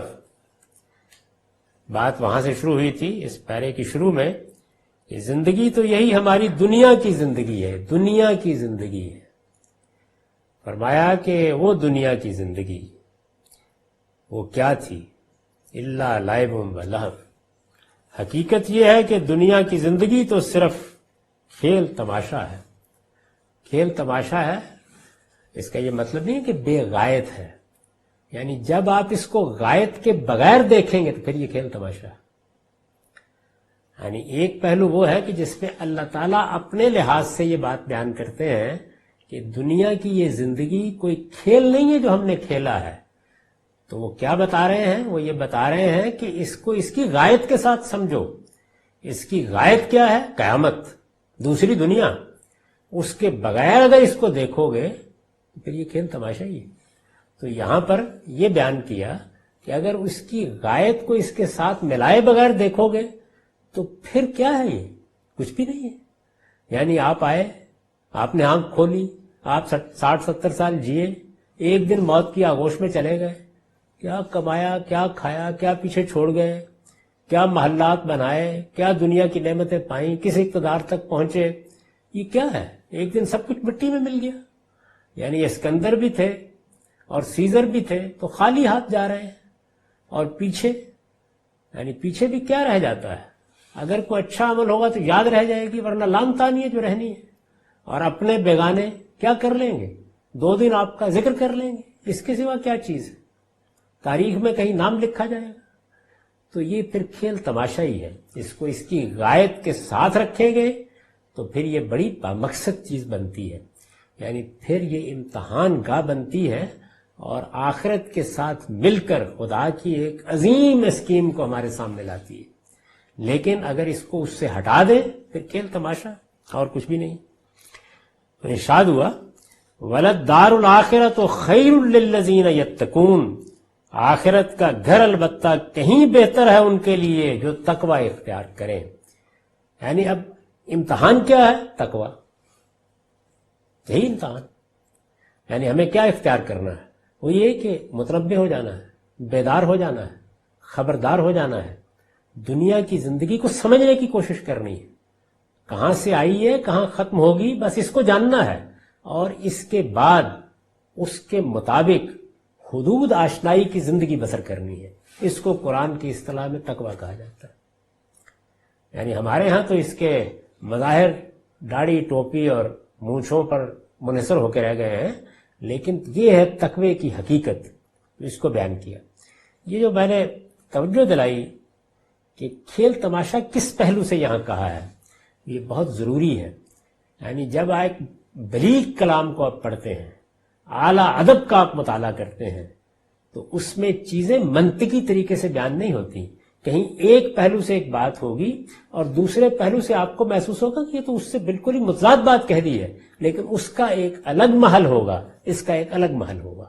اس کو سمجھنا چاہیے. یہ بھی علم کا امتحان ہے. وہ لوگ جو قرآن مجید کو فال کی طرح کھولتے ہیں اور اس طرح کی 2-4 آیات کو سامنے رکھ کر یہ کہہ دیتے ہیں کہ اس میں تو تضادات ہیں، وہ اصل میں اپنی اہانت کرتے ہیں. یعنی انسان کو غور و فکر کرنے والا، تدبر کرنے والا، اعلیٰ کلام کو اپریشیٹ کرنے والا، اس کی بلاغتوں کو سمجھنے والا بنا کر دنیا میں بھیجا گیا ہے. تو اپنی اس صلاحیت کو استعمال کرنا چاہیے. تو ارشاد ہوا کہ آخرت کا گھر البتہ کہیں بہتر ہے ان کے لیے جو تقوی اختیار کریں. افلا تاکلون، پھر کیا تم سمجھتے نہیں ہو؟ قد نعلم انہ لیحزنک الذی یقولون، ہم اس بات سے واقف رہے ہیں کہ جو کچھ یہ کہتے ہیں اس سے تمہیں رنج ہوتا ہے. قد نعلم، ہم واقف رہے ہیں، انہ لیحزنک الذی یقولون، کہ جو کچھ یہ کہتے ہیں اس سے تمہیں رنج پہنچتا ہے. ہم اس بات سے واقف رہے ہیں. ظاہر ہے کہ جب رسالت میں آپ صلی اللہ علیہ وسلم خالص ان کی ہمدردی میں، ان کی محبت میں، اپنی قوم سمجھ کر ان کو اس حادثے سے خبردار کرنے کے لیے اٹھے ہیں، اور پیغمبر کیا کر رہے ہیں؟ یعنی کیا لینا تھا، کیا دینا تھا ان کو؟ وہ اس مقصد کے لیے اٹھ کر جب انذار کرتے ہیں اور آگے سے وہ رد عمل سامنے آتا ہے کہ تکذیب ہے اور جھٹلانا ہے اور انکار کرنا ہے اور استہزاء کا نشانہ بنانا ہے، تو ظاہر ہے کہ یہ چیز انسان ہے، اس کے لیے رنج کا باعث بنتی ہے. قد نعلم، اس میں نے لکھا ہے، اصل میں قد نعلموں کا لفظ آیا ہے، یہ در حقیقت قد کننا نعلم ہے. مضارع پر جب اس طرح قد آتا ہے تو اس میں فعل ناقص عربیت کے قاعدے پر محذوف ہوتا ہے. یعنی عربی زبان میں یہ جو مقدرات ہیں، بعض چیزیں حذف ہو جاتی ہیں، ان کی طرف توجہ دلانا بہت ضروری ہے طالب علموں کو. تو یہاں پر جو قد نعلم کہا ہے تو اس کا مطلب یہ ہے کہ ایک فعل ناقص ہے جو مقدر کر دیا ہے. ایجاز کے جو اسالیب قرآن کی عربی زبان میں ہے، اس میں کبھی مقابل کے بعد الفاظ حذف ہو جاتے ہیں، کبھی فعلوں کے مفعول حذف ہو جاتے ہیں کیونکہ قرینہ ان پر دلالت کر رہا ہوتا ہے، کہیں یہ بات کہ ایک بات کہی ہے اس کا ایک لازمی نتیجہ ہے، اس کا ایک اقتضا ہے، اس کا ایک عقلی تقاضا ہے، اس کو چھوڑ دیا جاتا ہے کہ انسان خود سمجھ لے گا. تو یہ ساری چیزیں جن کو کھولنے کی ضرورت ہوتی. یہاں اس سے مضمون میں یہ اضافہ ہو گیا ہے کہ یہ بات برابر ہمارے علم میں رہی ہے اور ہے، برابر ہمارے علم میں رہی ہے اور ہے. یعنی جب یہ قد نعلم و کہا اور ایک فعل ناقص یہاں مقدر ہو گیا اور ہم نے اس کو سمجھ لیا کہ وہ یہاں مقدر ہے اور اب اس کو کھولا، تو یہ محض اس چیز کا بیان نہیں ہے کہ مجھے ایک بات معلوم ہے یا ہمیں ایک بات معلوم ہے. اللہ تعالیٰ یہ کہہ رہے ہیں نا ہم واقف رہے ہیں، تو اس کے اندر اب یہ مضمون پیدا ہو گیا کہ ہم برابر جانتے رہے ہیں، پہلے بھی جانتے تھے اب بھی جانتے ہیں. یہ پورا مضمون پھر اس کے اندر آ جائے گا. تو اس کی طرف یہاں توجہ دلائی. فَإِنَّهُمْ لَا يُكَذِّبُونَكَ وَلَكِنَّ الظَّالِمِينَ بِآيَاتِ اللَّهِ يَجْحَدُونَ.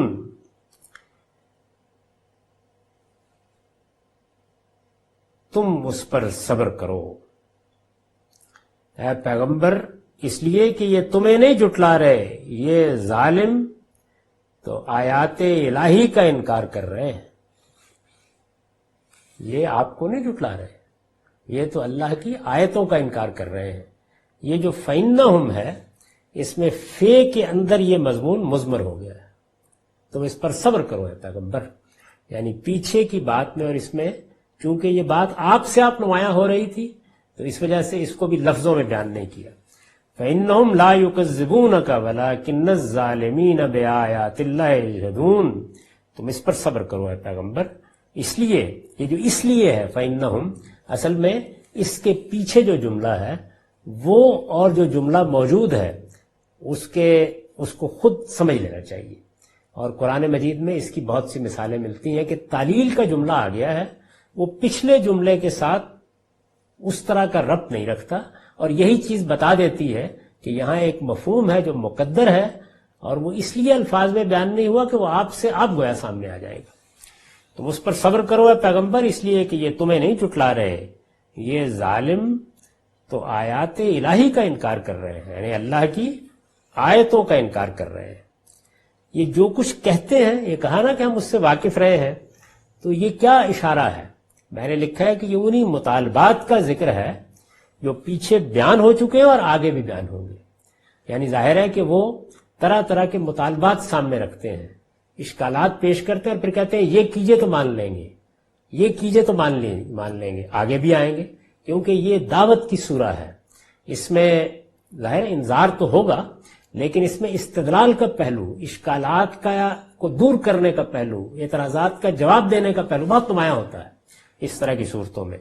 تو یہ بیان کیا کہ یہ جو کچھ کہہ رہے ہیں، ارشاد ہوا کہ آپ کیوں رنجیدہ ہوں، آپ کیوں غمزدہ ہوں، آپ اس بات پر اطمینان رکھیں کہ یہ در حقیقت آپ کو نہیں جھٹلا رہے، یہ اللہ کی آیتوں کا انکار کر رہے ہیں.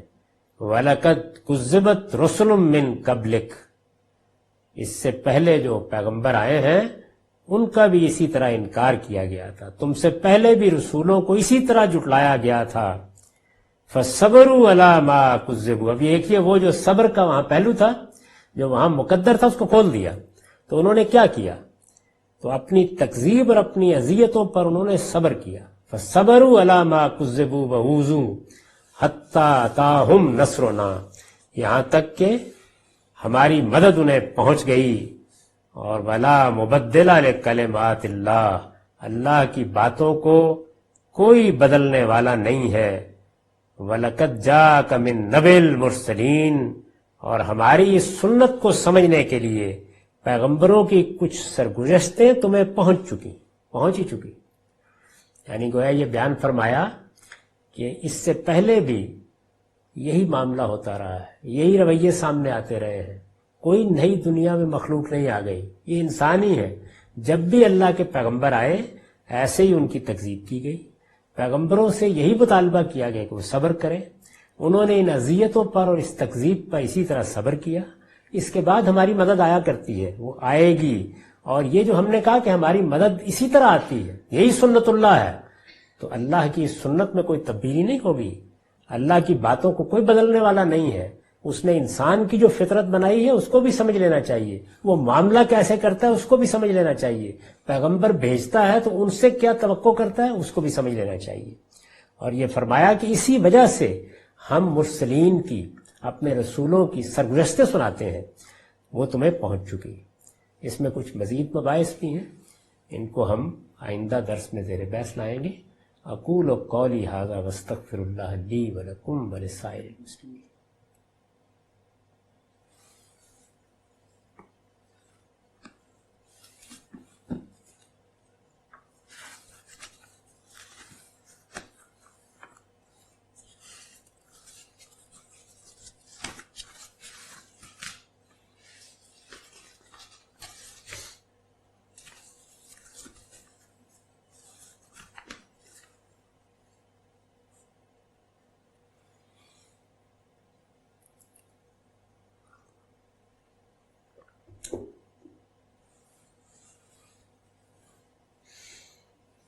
بسم اللہ الرحمن الرحیم.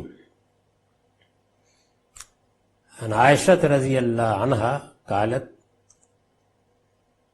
سأحدثكم بما رأيته فعل خرج رسول اللہ صلی اللہ علیہ وسلم فی بعض مغازیہ وكنت أتحین كفوله فأخذت نمطا كان لنا فسترته على الأرض فلما جاء استقبلته فقلت السلام علیک یا رسول اللہ ورحمۃ اللہ وبرکاتہ الحمد للہ الذی اعزک واکرمک فنظر الی البیت فرأى النمط فلم يرد علی شیئا ورأیت الکراہیۃ فی وجهه فأتى النمط حتى هتك ثم قال ان اللہ لم یامرنا فیما رزقنا ان نکسو الحجارۃ واللبن قالت فقطعته وجعلته وسادتين وحشوتهما لیفا فلم ينکر ذلك علی. سیدہ عائشہ رضی اللہ عنہ کی روایت ہے, وہ کہتی ہیں کہ ایک موقع پر حضور نے کیا کیا میں وہ تمہیں بتاتی ہوں. یعنی سوال کیا گیا ہے تو اس کے جواب میں انہوں نے یہ فرمایا, میں تمہیں بتاتی ہوں کہ ایک موقع پر آپ نے کیا کیا تھا جو میں نے دیکھا ہے. یعنی میرے سامنے یہ واقعہ ہوا. رسول اللہ صلی اللہ علیہ وسلم کسی غزوے کے لیے نکلے, میں آپ کے لوٹنے کی منتظر تھی, سو میں نے اپنے ہاں سے ایک کپڑا لیا اور گھر کے ساز و سامان کو اس سے ڈھانک دیا. دیہات کی زندگی میں بعض اوقات ایسے ہوتا ہے کہ آپ نے ایک ہی کمرے میں کچھ صندوق بھی رکھے ہوئے ہیں, کچھ سامان بھی رکھا ہوا ہے, اور وہ بعض اوقات اچھا نہیں لگتا تو کبھی ایک پردہ سے لٹکا دیتے ہیں, کبھی کوئی کپڑا ڈال دیتے ہیں. دیہاتی زندگی میں ہم نے ان سب چیزوں کو خود آنکھوں سے دیکھا ہے, تو ایسا ہی انہوں نے کیا. پھر جب آپ تشریف لائے تو میں استقبال کے لیے بڑھی اور عرض کیا یا رسول اللہ آپ پر سلامتی اور اللہ کی رحمت اور اس کی برکتیں ہوں. اللہ کا شکر ہے جس نے آپ کو عزت و اکرام سے نوازا. ظاہر ہے کہ آپ کسی غزوے کے لیے تشریف لے گئے تھے, تو انہوں نے استقبال کیا, آپ کے لیے دعا کی, اور پھر اس کے بعد اس بات پر شکر کا اظہار کیا کہ آپ کامیاب ہو کر, کامران ہو کر واپس آئے ہیں. وہ یہ استقبال کر رہی تھیں, لیکن آپ کی نگاہ گھر کے اندر پڑی. اس پر آپ نے گھر کی طرف دیکھا اور آپ کی نظر اس کپڑے پر پڑی, تو آپ نے مجھے کوئی جواب نہیں دیا. ظاہر ہے کہ اس کے جواب میں آپ کو وعلیکم السلام کہنا تھا, یا مسکرا کے دیکھنا تھا, یا شکریہ ادا کرنا تھا, یا کوئی اور التفات کی بات کہنی تھی, لیکن وہ یہ کہتی ہیں کہ مجھے کوئی جواب نہیں دیا آپ نے, بلکہ میں نے محسوس کیا کہ آپ کے چہرے پر ناگواری ہے. یعنی کوئی بات آپ کو ناپسند گزری ہے, کسی چیز کو آپ نے اچھا نہیں سمجھا. چنانچہ آپ اس کپڑے کے پاس آئے اور اس کو اتار ڈالا. حتی حتکہ اصل میں الفاظ ہے, یعنی گویا کھینچ کے آپ نے اس کو پھینک دیا, اتار ڈالا. پھر فرمایا اللہ نے جو رزق ہمیں دیا ہے اس کے بارے میں یہ نہیں کہا ہے کہ ہم اس سے اینٹ اور پتھر کو کپڑا پہنایا کریں. اس سے یہ معلوم ہوتا ہے کہ دیوار کے ساتھ پردہ لٹکا کے انہوں نے اس سامان کو ڈھانپ دیا تھا۔ تو آپ نے یہ فرمایا کہ یہ اس لیے نہیں رزق دیا گیا ہمیں کہ ہم دیواروں کو اس سے ڈھانپیں۔ سیدہ کا بیان ہے کہ پھر میں نے اس کو کاٹا، یعنی وہ انہوں نے کپڑا لیا، اس کو کاٹا اور اس سے 2 تکیے بنائے اور میں نے ان میں کھجور کی چھال بھر دی، تو نبی صلی اللہ علیہ وسلم نے اس پر مجھے کوئی نکیر نہیں فرمائی۔ یعنی وہ کپڑا ہے، ایک اس کا استعمال تھا جس پر رسالت مآب صلی اللہ علیہ وسلم نے ناگواری کا اظہار فرمایا، اس کا استعمال تبدیل کر دیا گیا تو ایک دوسری صورت پیدا ہو گئی۔ تو یہ روایتیں جس باب میں نے رکھی ہیں اس کی میں وضاحت کر چکا ہوں، اس کا خلاصہ بھی آگے چل کے کر دوں گا۔ اس میں چند چیزیں ہیں جن کو ان نوٹ سے سمجھ لینا چاہیے جو اس پر میں نے لکھے ہیں۔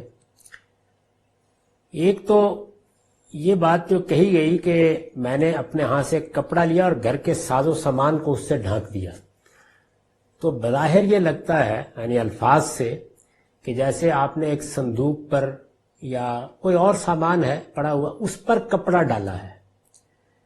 آگے جب یہ کہا کہ اللہ تعالیٰ نے یہ رزق ہمیں اس لیے نہیں دیا ہے کہ ہم اس سے اینٹ پتھر کو ڈھانپیں، تو ظاہر ہے کہ ایک نوعیت کا تبصرے میں اور واقع میں تضاد محسوس ہوتا ہے۔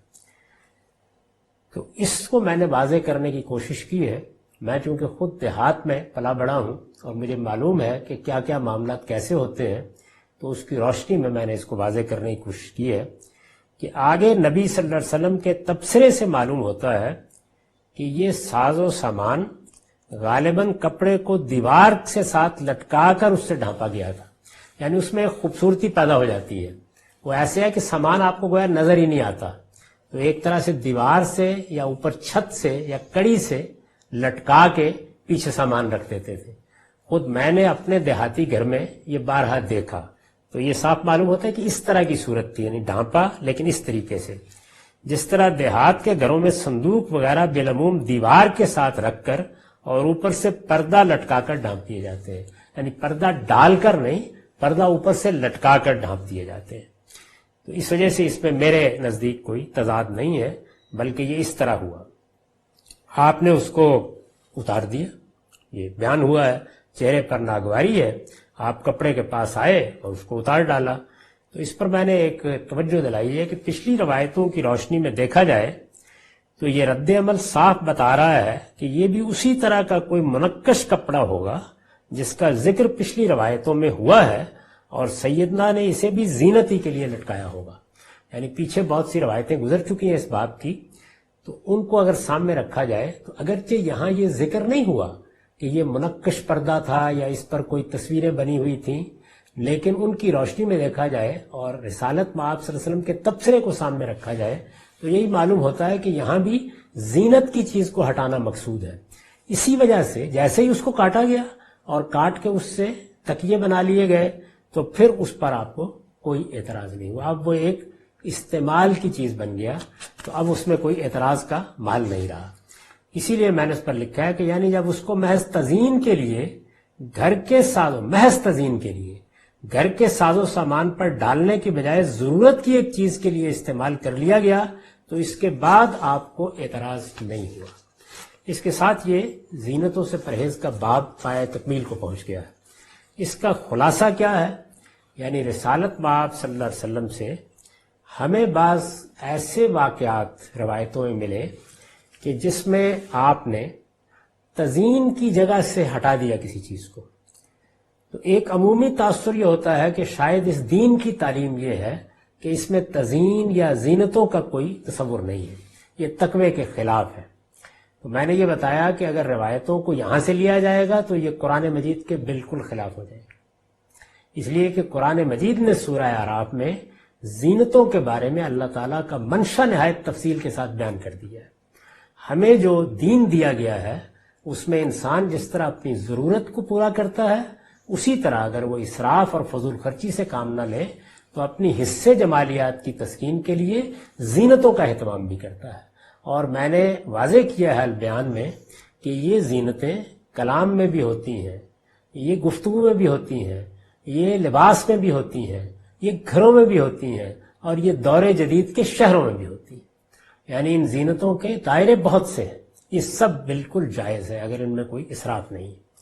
تاہم رسالت میں آپ صلی اللہ علیہ وسلم نے ایک رویے کا اظہار کیا، اس رویے کا اظہار مکے میں نہیں ہوا، اس کا آخری زمانے کے مدینے میں بھی نہیں ہوگا، اس کے واقعات آ جائیں گے سامنے۔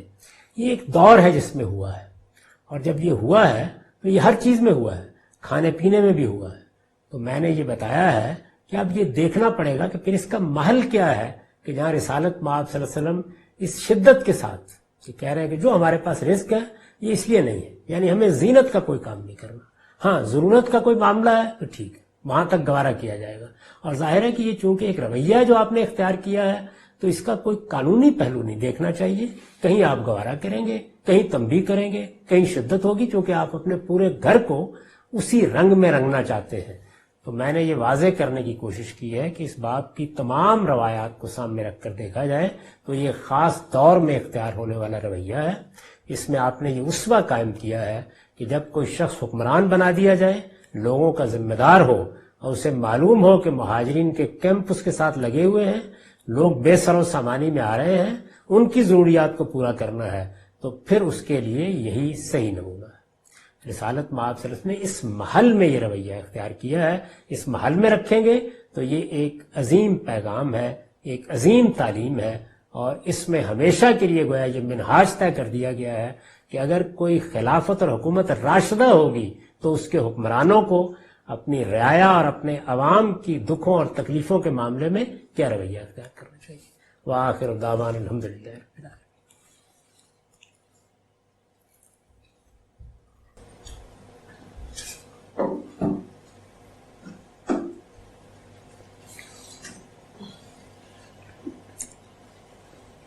میں آپ سوالات کے لیے حاضر ہوں۔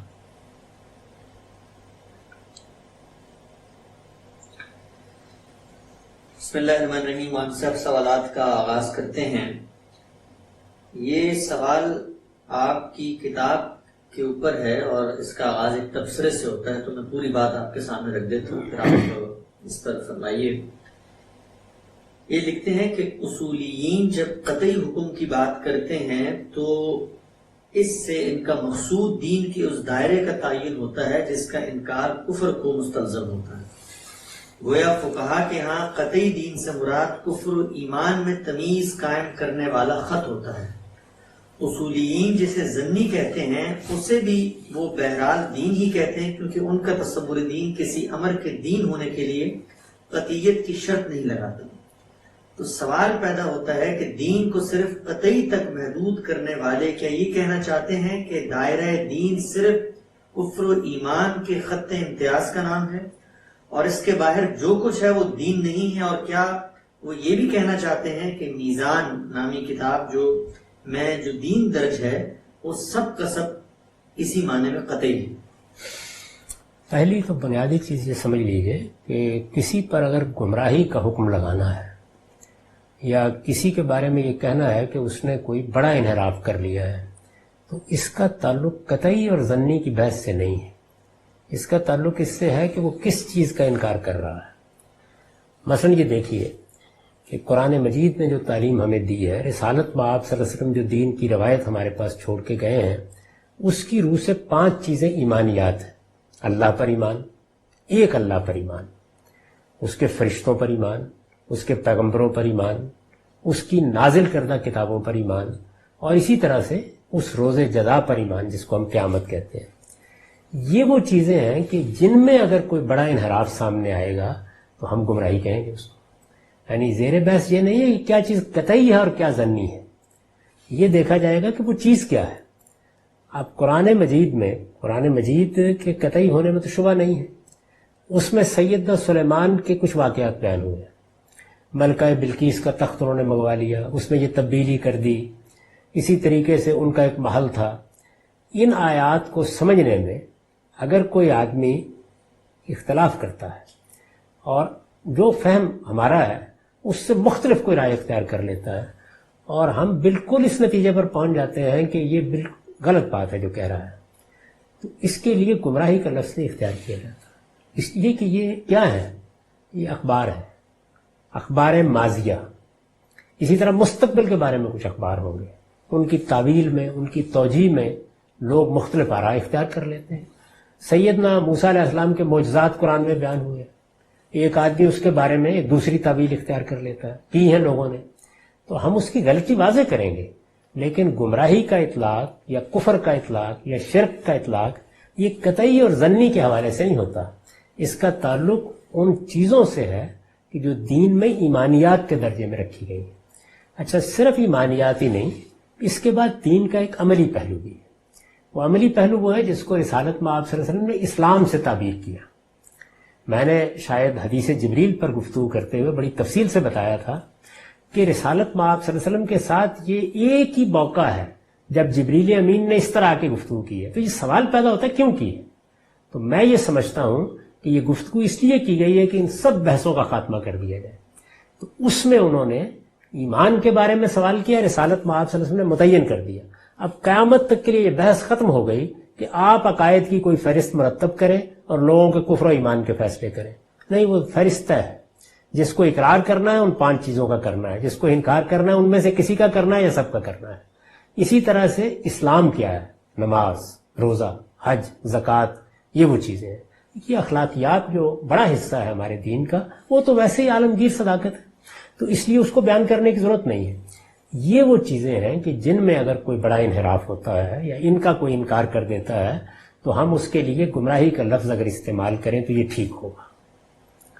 لیکن جو باقی چیزیں ہیں وہ قرآن میں بیان ہو، ان کی تعویل کوئی شخص کرتا ہے تو ہم بس غلط اور صحیح کا لفظ استعمال کریں گے۔ تو اس وجہ سے یہ بات ہی درست نہیں ہے کہ قطعی اور ظنی کی بحث یہاں پیدا ہوتی ہے۔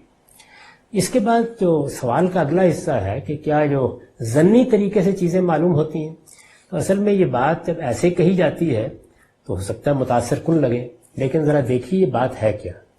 رسالت میں آپ صلی اللہ علیہ وسلم دنیا میں تشریف لائے، یہ معلوم تاریخ ہے، یعنی جس کو کہتے ہیں اسٹیبلشڈ ہسٹری، کہ آپ کی دعوت رائے گاہ نہیں گئی، اس پر ایک بڑی تعداد میں لوگ ایمان لے آئے۔ صرف ایمان ہی نہیں لائے کہ بکھرے ہوئے رہ گئے ہوں، ان کے لیے ایک باقاعدہ علاقہ منتخب ہو گیا، وہاں حکومت قائم ہو گئی، خود رسول اللہ صلی اللہ علیہ وسلم کی اس حکومت کی میراث آپ نے چھوڑی، پورا جزیرہ نما عرب مفتوح ہوا۔ اس کے بعد کیسر و کسرا کی سلطنتیں 10-12 سال کے اندر مٹ گئیں، اور ایک عظیم سلطنت میں ہزاروں لوگ ایمان لے آئے۔ تو ایک بہت بڑی ٹریڈیشن قائم ہوئی جس کی وجہ سے یہ ممکن ہو گیا کہ آپ کا دین تواتر اور اجماع سے منتقل ہو۔ اب اس کے پیچھے جائیے، یہ تواتر اور اجماع واقع کیسے ہوگا؟ ایسے ہی واقع ہوگا نا کہ رسالت میں آپ صلی اللہ علیہ وسلم اگر دین کا کوئی مستقل حکم بیان فرمائیں گے تو سب لوگوں تک اس کو پہنچائیں گے۔ کیوں نہیں پہنچائیں گے؟ جب آپ کو یہ حکم دیا گیا ہے کہ یہ جو ہم نے دین نازل کیا ہے، جو آپ کو دیا ہے، اگر آپ نے اس کو لوگوں تک نہیں پہنچایا تو فما بلغت رسالت ہو، آپ نے رسالت کا حق ادا نہیں کیا، تو آپ اس کو پہنچائیں گے تو یہ کیسے ہو سکتا ہے کہ وہ ہمیں قطعی ذرائع سے نہ پہنچے؟ قطعی ذرائع کیا ہے؟ اجماع اور تواتر۔ یعنی قرآن مجید کیوں قطعی ہو گیا؟ اس لیے قطعی ہو گیا کہ رسالت میں آپ صلی اللہ علیہ وسلم کسی غار میں اس کو نہیں رکھ دیا، کوئی ایک نسخہ لکھ کے نہیں رکھ دیا کہ جس کو اب ہمیں تلاش کرنا ہے کہ وہ کہاں پایا جاتا ہے۔ آپ نے اس کو پڑھ کے سنایا، صحابہ کرام نے جو لکھنا جانتے تھے انہوں نے لکھا، جو یاد کر سکتے انہوں نے یاد کیا، اور یہ تعداد سینکڑوں ہزاروں تک پہنچتی تھی۔ بہت سے کو پورا یاد تھا، کسی کو 10 صورتیں، کسی کو 20 صورتیں، کسی کو فلاں جگہ سے، کسی کو فلاں جگہ سے، نمازوں میں وہ پڑھا گیا۔ قرآن مجید کی تلاوت تراویح بھی ہونے لگ گئی، سیدنا عمر کے زمانے میں اس کا باقاعدہ اہتمام ہو گیا۔ تو اس طرح سے یہ اجماع اور تواتر واقع ہوا تو پورا دین قطعی ہو گیا۔ اب ہم جو بات کہتے ہیں وہ یہ ہے کہ دین میں جو مستقل بذات احکام ہے وہ لازم ہے کہ قطعی طریقے سے منتقل ہو۔ اگر وہ قطعی طریقے سے منتقل نہیں ہوئے، یعنی قطعی طریقے سے مطلب اجماع اور تواتر سے منتقل نہیں ہوئے، یعنی سارے مسلمانوں نے، سارے صحابہ نے اگر ان کو منتقل نہیں کیا، اور مسلمان نسلاً بعد نسلاً اگر اس کو اپنی تاریخ میں منتقل نہیں کرتے نظر آتے، تو پھر رسالت میں آپ صلی اللہ علیہ وسلم کی طرف ان کی نسبت ٹھیک نہیں ہو سکتی، کیونکہ کسی مستقل ذات بذات حکم کے بارے میں یہ تصور کرنا کہ آپ نے 1-2 آدمیوں کو بتا کے خاموشی اختیار کر لی ہوگی، یہ حضور پر تہمت لگانا ہے۔ آپ ایسا نہیں کر سکتے تھے۔ اچھا، اب اس کے بعد جو باتیں 1-2-4 لوگ بیان کر رہے ہیں تو یہ نہیں کہ وہ دین نہیں ہے یا ان کو رد کر دیا جائے گا، نہیں، وہ مستقل بذات دین نہیں ہوگا. وہ کیا ہوگا؟ وہ اس دین کا، وہ دین جو اجماع اور تواتر سے ہمیں ملا ہے، جو قرآن مجید میں ہے، جو سنت میں ہے، وہ اس سے متعلق کسی توضیح کو بیان کرے گا، کسی شرح کو بیان کرے گا، اس کی کوئی فرع بتا دے گا، اس کا کوئی اجتہادی اطلاق بتا دے گا. تو وہ چیزیں چونکہ ایک محکم اساس پر کھڑی ہوں گی، جس کو امام شاطبی اپنی موافقات میں بیان کرتے ہیں کہ یرجع الی اصل قطعی، وہ کسی قطعی اصل کے اوپر مبنی ہوں گی، تو وہ ضنی ذریعے سے بھی پہنچیں گی تو سر تسلیم ہم قبول کی جائیں گی. یہ ابھی میں جو درس دے رہا تھا وہ انہی ضنیات کا دے رہا تھا. ان کے بارے میں جو ہم نے اصول قائم کیا وہ یہ کہ انہی چیزوں کی روشنی میں، یعنی قرآن کی روشنی میں، اس قائم شدہ سنت کی روشنی میں اس کو دیکھا جائے گا.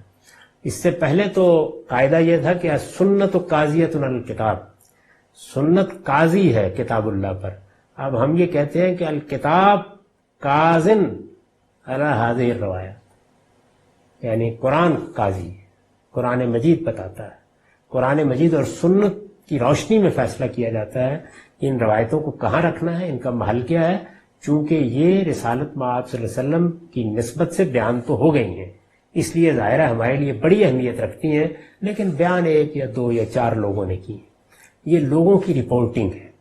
اس کے بارے میں یہ دعویٰ کرنا کہ یہ حضوری کی بات ہے، یہ محققین کبھی نہیں کرتے، بلکہ ہمیشہ یہ کہتے ہیں کہ یہ لوگوں کو سنائی بھی جائے، بیان بھی کی جائے، تو یہ کہہ دیا جائے کہ او کما قال رسول اللہ صلی اللہ علیہ وسلم، یعنی یہ بات ہمیں اس طرح پہنچی ہے.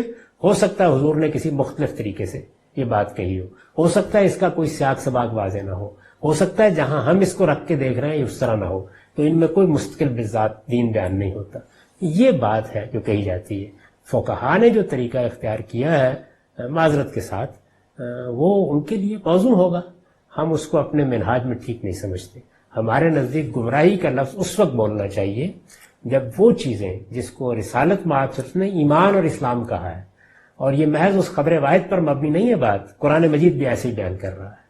تو اس وجہ سے وہ چیزیں اگر کہیں موضوع بن گئی ہیں، ان کا کوئی پہلو مجروح ہوا ہے تو ہم گمراہی کا لفظ بولیں گے، ورنہ یہ کہیں گے یہ تعویل صحیح ہے، یہ تعویل غلط، اس سے زیادہ کچھ نہیں.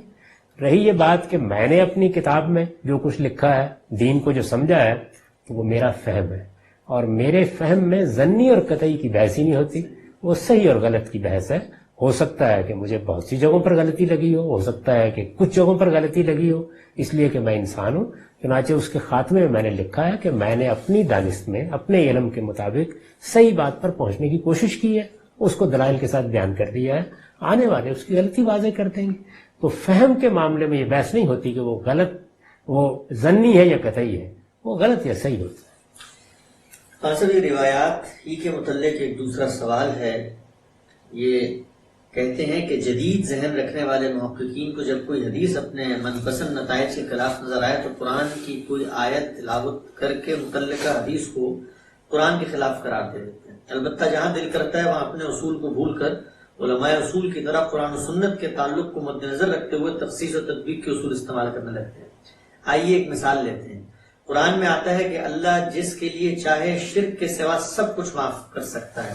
اس آیت میں پوری صراحت اور عمومیت کے ساتھ کہا گیا ہے کہ شرک کے سوا ہر گناہ معاف کیا جا سکتا ہے. یہاں حقوق اللہ، حقوق العباد کی کوئی تخصیص موجود نہیں ہے. اب تین چیزوں پر غور کیجئے. جن لوگوں کے نزدیک حدیث سے قرآن کی تخصیص نہیں ہو سکتی، وہ بھی ان احادیث کو نہایت شدت سے بیان کرتے ہیں جن میں مضمون بیان ہوا ہے کہ اللہ تعالیٰ بندوں سے متعلق فلاں فلاں عمل کے گناہ معاف نہیں کرے گا. جو لوگ تقریباً ہر تیسری حدیث پر قرآن کے خلاف ہے کا فتویٰ جاری فرماتے ہیں، وہ بھی ان حدیثوں کو بیان کرتے ہیں. پھر جن لوگوں کا کہنا ہے کہ عقائد کے باب میں حدیث سے بالکل یہ استدلال درست نہیں ہے، وہ بھی ان حدیث کو بیان کرتے ہیں. حالانکہ اللہ کسے معاف کرے اور کسے نہیں یہ خالصتاً عقیدے کا موضوع ہے، تو پھر وہ ان روایات کو کیوں بیان کرتے ہیں؟ اللہ تعالیٰ نے جو بات قرآن مجید میں بیان کی ہے اس میں کیا کہا ہے؟ یہ کہا ہے کہ وہ الٹک جس کو چاہے گا معاف کر دے گا. نہیں، یہ بیان کیا گیا ہے کہ اللہ تعالیٰ شرک کو تو کسی حال میں معاف نہیں کریں گے. اس کے نیچے جو گناہ ہیں ان کو اپنے قانون، اپنی حکمت کے مطابق جب چاہیے معاف کر دیں گے. تو اللہ تعالیٰ کے ہاں معافی کا کیا قاعدہ ہے وہ بھی قرآن نے بیان کر دیا. اللہ تعالیٰ علیم و حکیم ہے، اس وجہ سے ان کا کوئی کام علم و حکمت سے خالی نہیں ہوتا، یہ بات بھی واضح کر دی. جگہ جگہ اس کی تصریح بھی کر دی کہ ان کے ہاں معافی کے قاعدے کیا ہیں، تو صرف یہ آیت پڑھ کر آپ اللہ تعالیٰ کے بارے میں کوئی حکم نہیں لگائیں گے، بلکہ پورے قرآن کو دیکھیں گے کہ اس میں کیا 4 کارنرز متعین کیے گئے ہیں یعنی معافی کے۔ تو قرآن مجید نے توبہ کا ایک قاعدہ بیان کیا ہے سورہ کے ساتھ، قرآن مجید نے کبائر اور صغائر کی معافی کے بارے میں اللہ تعالیٰ کی ایک سنت بیان کی ہے۔ تو عفو و درگزر کے بارے میں پورا قانون سامنے رکھیں گے، اس پورے قانون کو سامنے رکھ کر روایات کو بھی دیکھیں، یہی ہم کرتے ہیں۔ یعنی یہ کیوں نہ کیا جائے، کس روایت میں تخصیص داخل کی گئی ہے، اسی وقت داخل کی گئی ہے جب اللہ کی کتاب میں وہ چیز واضح طور پر بیان کر دی گئی ہے۔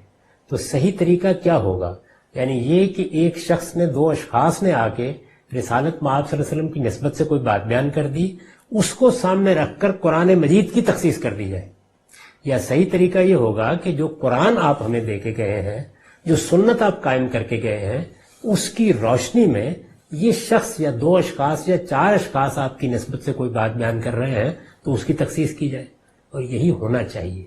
ترتیب صحیح کیجئے، اللہ کی کتاب ہے جو حضور نے ہمیں دی ہے، سنت ہے جس کو قائم کر دیا ہے، اس کے بعد ان چیزوں کو اس کے مقابل میں کیسے رکھا جا سکتا ہے کہ جو 1 2 4 اشخاص بیان کر رہے ہیں۔ ذرا سینے پہ ہاتھ رکھ کے دیکھیے کہ میں نے ایک کتاب لکھی ہے، وہ میں نے شائع کر دی، اس کا جگہ جگہ ذکر کیا، وہ لوگوں تک پہنچ گئی۔ کل کو ایک آدمی مجھ سے ملاقات کی رودات بیان کرتے ہوئے ایک بالکل اس کے نقیض بات بیان کر دیتا ہے، تو آپ کو کیا کرنا چاہیے؟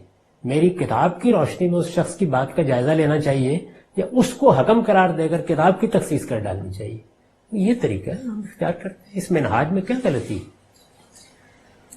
یہ پوچھتے ہیں کہ ریاست و حکومت کے باب میں مولانا عبید اللہ سندھی صاحب اور جاوید احمد غامدی صاحب کی فکر بڑی حد تک مماثل نظر آتی ہے۔ جمہوریت اور ریاست کی غیر جانبدارانہ حیثیت 2 ایسے عنوان ہیں جہاں دونوں حضرات کے نتائج فکر کو میری دانش میں یکساں قرار دیا جا سکتا ہے۔ تو اس پس منظر میں 2 سوال ہیں۔ کیا یہ تاثر درست ہے کہ اس باب میں دونوں اصحاب علم کی فکری بنیادیں اور نتائج ایک ہیں؟ پہلا سوال۔ اور اگر ایسا ہے تو مولانا سندھی کا تذکرہ کبھی غامدی صاحب کی زبان سے نہیں سنا، کیا غامدی صاحب کی فکر اور فہم میں مولانا سندھی کے افکار کا بھی کوئی کردار ہے؟ یہ بات یہ ہے کہ جو آدمی بھی دنیا میں پیدا ہوگا وہ اپنے اسلاف ہی کے کندھوں پر کھڑا ہوتا ہے۔ میرے اسلاف کسی خاص مکتب فکر کے لوگ نہیں ہیں، محض قدیم ائمہ ابو حنیفہ ہیں، شافعی ہیں، مالک ہیں، احمد بن حنبل ہیں، سفیان ہیں، اور بہت سے لوگ ہیں، امام اوزاعی ہیں، یہ سب میرے ائمہ ہیں۔ اسی طرح جو اس بر صغیر کے علماء ہیں، شاہ ولی اللہ اور ان کا خانوادہ ہے، دیوبند کے علماء ہیں، بریلی کے علماء ہیں، اہل حدیث کے علماء ہیں، سبھی میرے لیے قابل احترام ہے۔ یہ جو دین کا علم ہے یہ کہیں آسمان سے نہیں اترتا، یہ آدمی اپنے ان اسلاف ہی سے سیکھتا ہے، انہی کی قائم کردہ روایات کو سمجھتا ہے، انہی کی آغوش میں آنکھ کھولتا ہے، اور اس کے بعد بہت سی چیزیں ہیں کہ جن کے بارے میں کوئی سوال نہیں پیدا ہوتا، آدمی انہیں قبول کرتا ہے۔ جن چیزوں پر کوئی سوال پیدا ہوتا ہے ان کی تحقیق کرتا ہے۔ تو میں نے بھی ایسے ہی کیا ہے۔ میں مولانا عبید اللہ سندھی کا بڑا احترام کرتا ہوں، میں ان کو ایک درویش خدا مت سمجھتا ہوں۔ ان کی کم و بیش ساری تصنیفات کا میں نے مطالعہ کیا ہے۔ میرے جلیل القدر استاذ امام امین احسن اصلاحی ان سے ملاقات ہوئی، اس کی رودات بھی بارہا ان سے سنی۔ ان کی بہت سی چیزیں ہیں جن میں بڑی معقولیت ہے، کچھ چیزیں وہ ہیں کہ جن چیزوں کو ہم اس طرح قبول نہیں کرتے، یا کوئی چیز بعض اوقات نتیجے کے لحاظ سے تو ایک لگتی ہے لیکن اس نے بنائے استدلال بڑی مختلف ہوتی ہے۔ جمہوریت یا جمہوری حکومتوں کو مولانا عبید اللہ سندھی قبول کرتے ہیں، میرے اور ان کی بنائے استدلال میں بہت فرق ہے اس معاملے میں۔ ان کے ہاں یہ زمانے کا تقاضا ہے، میرے ہاں یہ دین کا حکم ہے۔ یعنی میں نے بارہا یہ عرض کیا ہے کہ حکومت قائم کرنے کے 2 ہی جائز طریقے ہو سکتے ہیں، علم و عقل میں کوئی تیسری چیز فرض نہیں کی جا سکتی۔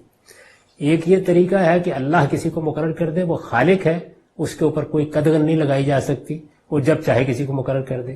اس نے اعلان کر دیا کہ نبوت ختم ہو گئی، اس وجہ سے اب اس کی طرف سے تقرر کا بھی کوئی سوال نہیں ہے۔ دوسرا یہ ہے کہ جن پر حکومت قائم ہونی ہے وہ اپنے لیے کسی کا انتخاب کر لیں۔ تو اس لیے میرے نزدیک جو جمہوری اصول پر حکومتوں کا قائم ہونا ہے یہ فطرت کا بھی تقاضا ہے، عقل کا بھی تقاضا ہے، اور اس سے آگے بڑھ کر اللہ تعالیٰ نے بھی یہ بات کہہ دی کہ امرہم شورا بینہم، کہ مسلمانوں کا نظم اجتماعی ان کی رائے اور ان کے مشورے پر مبنی ہوگا۔ تو ایسا ہوتا ہے کہ آپ ایک چیز کو ٹھیک سمجھتے ہیں، لیکن وہ ٹھیک سمجھنے کا پس منظر کیا ہے، کہاں رکھتے ہیں، اس میں بہت کچھ مختلف ہوتا ہے۔ تو میں بہت سے بزرگوں کی چیزوں سے استفادہ کرتا ہوں، ان کو دیکھتا بھی ہوں، لیکن بارہا ایسا ہوتا ہے کہ نتیجہ ایک نکل آتا ہے، لیکن آپ کی بنائے استدلال، آپ کا اپروچ بہت مختلف ہوتا ہے۔ یہ پوچھتے ہیں کہ متحدہ عرب امارات اور عمان میں ہندوستانی وزیر اعظم 2 ہندو مندر انوگریٹ کر رہے ہیں، افتتاح کر رہے ہیں، اس پر آپ کی کیا رائے ہے؟ یعنی یہ خبر پتہ نہیں صحیح ہے یا غلط ہے، لیکن اگر ایسا کیا جاتا ہے تو اس پر آپ کی کیا رائے ہے؟ دیکھیے، اس میں ایک اصولی بحث ہے جو جان لینی چاہیے۔ وہ بحث یہ ہے کہ اللہ تعالیٰ نے 2 علاقوں کا انتخاب کیا، ایک فلسطین اور ایک جزیرہ نما عرب۔ سیدنا ابراہیم علیہ السلام کے ذریعے سے یہ انتخاب کیا گیا۔ وہ جب اپنی قوم پر اتمام حجت کے بعد اور قوم پر عذاب آ جانے کے بعد، جس کا سورہ توبہ میں ذکر ہے، وہاں سے نکلے تو ایک دوسرا مشن ان کے سپرد کیا گیا، اور ان سے کہا گیا کہ اب آپ 2 علاقوں کا انتخاب کریں، ایک میں اپنی اولاد کے ایک حصے کو آباد کریں، دوسرے میں دوسرا حصہ۔ تو انہوں نے اسماعیل کو علیہ السلام جزیرہ نما عرب میں آباد کیا، وہاں جو پہلے سے بیت اللہ کی تعمیر کی کچھ بنیادیں تھیں ان کو اٹھایا اور گویا اللہ کے گھر کو بھی آباد کیا، اور اس طرح اللہ کی عبادت کا جو اولین مرکز رہا ہے وہ دوبارہ اپنی بنیادوں پر کھڑا ہو گیا، وہ وہاں آباد کیے گئے۔ اور فلسطین میں بنی اسرائیل آباد ہوئے، یعنی بنی اسحاق آباد ہوئے، اپنے بیٹے اسحاق کو کیا، ان کے بیٹے پھر یعقوب ہیں جن کو اسرائیل کہا جاتا ہے، اور یہ اسرائیلی ہیں کہ جو مصر میں منتقل ہوئے، سیدنا یوسف کی حکومت قائم ہوئی، اور اس کے بعد پھر یہ سیدنا موسیٰ علیہ السلام کے ذریعے بعد یہ وہاں فلسطین میں آئے۔ یہ دونوں اب علاقوں کی ایک خاص اہمیت ہے۔ اس میں ایک سوال پیدا، خاص اہمیت کا مطلب یہ ہے کہ اللہ نے اپنے لیے خاص کر لی ہے، اپنی توحید کا مرکز بنا دیا ہے۔ اب ان علاقوں میں کسی غیر مسلم کے ہونے کا کوئی سوال نہیں، نہ ان کی کوئی عبادت گاہ بن سکتی ہے۔ اس کو رسول اللہ نے بیان کیا، یعنی قرآن نے جب حضور کو قتال کا حکم دیا مشرکین کے خلاف تو یہ کہا کہ وہ یکون الدین کلہ للہ، اس سرزمین میں دین پورا کا پورا صرف اللہ کا ہو جانا چاہیے، یہ ہدف دیا گیا۔ رسالت میں آپ صلی اللہ علیہ وسلم نے اپنے بعد کے لیے بھی اس حکم کا اطلاق کرتے ہوئے فرمایا لا یجتمع فیہ دینان، اس میں 2 دین کبھی جمع نہیں ہوں گے۔ تو یہ جزیرہ نما عرب کی خاص حیثیت ہے۔ فلسطین کی یہ حیثیت رسول اللہ کی بعثت کے بعد ختم ہو گئی، لیکن جزیرہ نما عرب کی حیثیت قیامت تک باقی ہے، اس لیے کہ آپ کی نبوت، آپ کی رسالت قیامت تک باقی ہے۔ اس میں یہ سوال پیدا ہوتا ہے کہ جزیرہ نما عرب کیا پورا کا پورا یا صرف اس کا وہ حصہ جس کو حجاز کہا جاتا ہے؟ تو اس میں اہل علم کے 2 نقطۂ نظر ہیں۔ شاہ ولی اللہ نے حجت البالغہ میں اس کا اطلاق حجاز پر کیا ہے۔ وہ کہتے ہیں کہ حجاز ہی کو یہ حیثیت حاصل ہے، باقی پورے جزیرہ نما عرب میں دوسری اقوام آباد بھی ہو سکتی ہیں، دوسری حکومتیں بھی قائم ہو سکتی ہیں، اور دوسرے لوگ بھی رہ سکتے ہیں۔ تو اب ظاہر ہے کہ اس میں 2 نقطۂ نظر ہیں، تو یہ کہ کس پر اس کا اطلاق ہونا چاہیے۔ میرا رجحان یہ ہے کہ اس کا اطلاق پورے جزیرہ نما عربی پر ہونا چاہیے، کیونکہ جب میں اصل قانون کو دیکھتا ہوں جو تورات میں بیان ہوا ہے، کتاب استثناء میں بڑی وضاحت سے بیان ہوا ہے، تو اس میں تو یہ بھی گوارا نہیں کیا گیا کہ گرد و پیش میں بھی اس طرح کی حکومتیں قائم رہ جائیں۔ تو اس کا مطلب یہ ہے کہ اس کی پوری حفاظت ہونی چاہیے۔ تو میں اس کو پورے جزیرہ نما عرب تک سمجھتا ہوں، لیکن ہو سکتا ہے کہ کچھ دوسرے اہل علم جو حجاز تک سمجھتے ہیں وہ پھر اس کی اجازت دیں گے۔ تو اس میں تعبیر کا ایک اختلاف ہے، جس چیز پر اطمینان ہو جائے اس پر عمل کیا جا سکتا ہے۔ اب سر آپ کی تعبیر کو مانتے ہوئے یہ کیسے ممکن ہے کہ جو غیر مسلم وہاں پر کام کر رہے ہیں وہ پھر اپنی مذہبی عبادات کیسے انجام دیں اگر وہاں پر ان کو ان کی مذہبی عبادت گاہ بنانے کی اجازت نہیں مل سکتی؟ دیکھیے، بات یہ ہے کہ یہ بھی پھر ایک اجتہادی مسئلہ ہے کہ کسی عبادت گاہ کا مستقل طور پر بننا یہ ایک چیز ہے، اور کسی کا عارضی طور پر کہیں اجازت دے دینا یہ بالکل ایک اور چیز ہے۔ تو عارضی عبادت کی اجازت آپ دے سکتے ہیں، لیکن میں تو اس سے آگے جاؤں گا اور یہ کہوں گا کہ اس میں بھی احتیاط کرنی چاہیے۔ دور حاضر میں کچھ ایسے مسائل پیدا ہو رہے ہیں جس میں اگر ایک بار لوگ آ جائیں گے تو پھر آسان نہیں ہوگا ان کو وہاں سے نکالنا۔ تو اللہ تعالیٰ کے پیغمبر نے اس کو مسلمانوں کے لیے خاص کر کے توحید کا مرکز بنا کے اس کی ایک روایت قائم کر دی ہے۔ اس خصوصی حکم کے کچھ لوازم اور تقاضے بھی ہوں گے، وہ ہمیں اجتہادی طور پر سمجھ کر اس کے لحاظ سے کام کرنا چاہیے۔ ہاں صاحب، ایک ضمنی سوال کہ اس جدید دور کے اندر جس وقت ہم یہ دنیا سے مطالبہ کر رہے ہیں کہ یہ انسانیت کا بنیادی حق ہے کہ نقل مکانی پر جو پابندیاں ہیں ان کو ہٹایا جائے، اور جو انسان جہاں جاتا ہے اور وہاں جا کے آباد ہونا چاہتا ہے، اور ہم دیکھ رہے ہیں کہ اس وقت امریکہ میں اور باقی ممالک میں مسلمانوں کو نکالنے کی باتیں ہو رہی ہیں، تو اس سب میں اگر کوئی ہمیں یہ کہے کہ آپ لوگوں نے اپنی دینی روایت کے مطابق بعض ایسے علاقے بنا لیے ہیں جہاں پر آپ ہمیں آباد نہیں ہونے دے سکتے، تو پھر ہم کیوں آپ کو دنیا میں ہر جگہ پر آباد ہونے کی اجازت دیں؟ یہ بات یہ ہے کہ جب بھی آپ یہ کہتے ہیں کہ یہ ہمارا حق ہے، مثلا جب میں یہ کہتا ہوں کہ نقل مکانی انسان کا حق ہے، میں بھی یہی کہتا ہوں، جب آپ یہ بات کہتے ہیں کہ یہ حق ہے تو اس کی کوئی سند ہونی چاہیے نا آپ کے پاس۔ سند دو ہی چیزیں ہوتی ہیں، میں ابھی اپنے درس میں بھی عرض کر رہا تھا کہ سند کی حیثیت سے آپ کو پہلے بتانا پڑتا ہے بنائے استدلال کیا ہے۔ بنائے استدلال یا تو علم و عقل ہوں گے، اس کے مسلمات ہوں گے، یا پھر کوئی مذہبی روایت ہو۔ تو ہماری مذہبی روایت یہاں بنائے استدلال ہے، یعنی بنائے استدلال اللہ کا حکم ہے، ہم اللہ کا یہ حکم بیان کر رہے ہیں۔ اللہ کا یہ حکم ہمیں اللہ کے آخری پیغمبر کے ذریعے سے ایک مرتبہ پھر پہنچ گیا ہے، یہ قرآن مجید میں ثبت ہے، یعنی اس میں کہا گیا ہے کہ قتال ہوگا یہاں تک کہ یکون الدین کلہ للہ، اس سرزمین میں کسی اور دین کا کوئی سوال نہیں ہے۔ تو اللہ تعالیٰ نے اس صریح نص کے ذریعے سے اس علاقے کے اختصاص کو بیان کر دیا ہے، اللہ کے پیغمبر نے بیان کر دیا، ہم یہ بات کہہ رہے ہیں، لہٰذا ہمیں پورا حق ہے کہ ہم اپنے اس نقطہ نظر کے لحاظ سے معاملہ کریں۔ کوئی آدمی اس کو نہیں مانتا، اس کو حق نہ مانے، اس کا انکار کرے، اس کے نتیجے میں ہو سکتا ہے کسی وقت کشمکش ہو جائے، ہم اپنے حق کا دفاع کر سکیں گے، کامیاب ہو جائیں گے تو اچھی بات ہے، ورنہ آپ دیکھیے فلسطین میں یہودیوں کے ساتھ کیا ہو۔ تو اس وجہ سے اللہ تعالیٰ کی سند پر جب کوئی بات بیان کی جاتی ہے تو پہلے ہمارے ایمان پر گفتگو کیجیے اور پھر بتائیے۔ تو اگر یہ باقی دنیا میں جو لوگ پابندیاں لگا رہے ہیں ان کے پاس بھی کوئی الہی سند ہے، ان کے پاس بھی علم و عقل کا کوئی استدلال موجود ہے، ضرور پیش کریں، یعنی کوئی استدلال ہونا چاہیے نا۔ یعنی ہم یہ کہہ رہے ہیں کہ دیکھیے یہ بالکل ایسے ہی ہے کہ ہم نے ایک علاقے کو خریدا، 2 کنال زمین، 2 ایکڑ زمین خریدی اور اس میں مسجد بنا دی، اب وہاں پر مندر بنانے کا آپ کا حق ہے یا نہیں، یہ بتائیے۔ تو پورا جزیرہ نما عرب اللہ تعالیٰ نے لے لیا ہے تو اس وجہ سے ہم کہتے ہیں کہ اب آپ کا حق یہاں ختم ہو گیا۔ اچھا، یہ مسجد کا آپ نے ذکر کیا، سوال آیا ہوا اس حوالے سے کہ بعض اہل علم یہ بیان کرتے ہیں کہ مسجد جب ایک جگہ کہیں بن جائے تو وہ قیامت تک مسجد کے لیے خاص جگہ ہے، اس کو کسی ضرورت یا کسی مقصد کے تحت گرایا نہیں جا سکتا۔ اہل علم جو بات بھی کہتے ہیں، میں نے ابھی عرض کیا کہ معلوم کرنا چاہیے کہ اس کا استدلال کیا ہے۔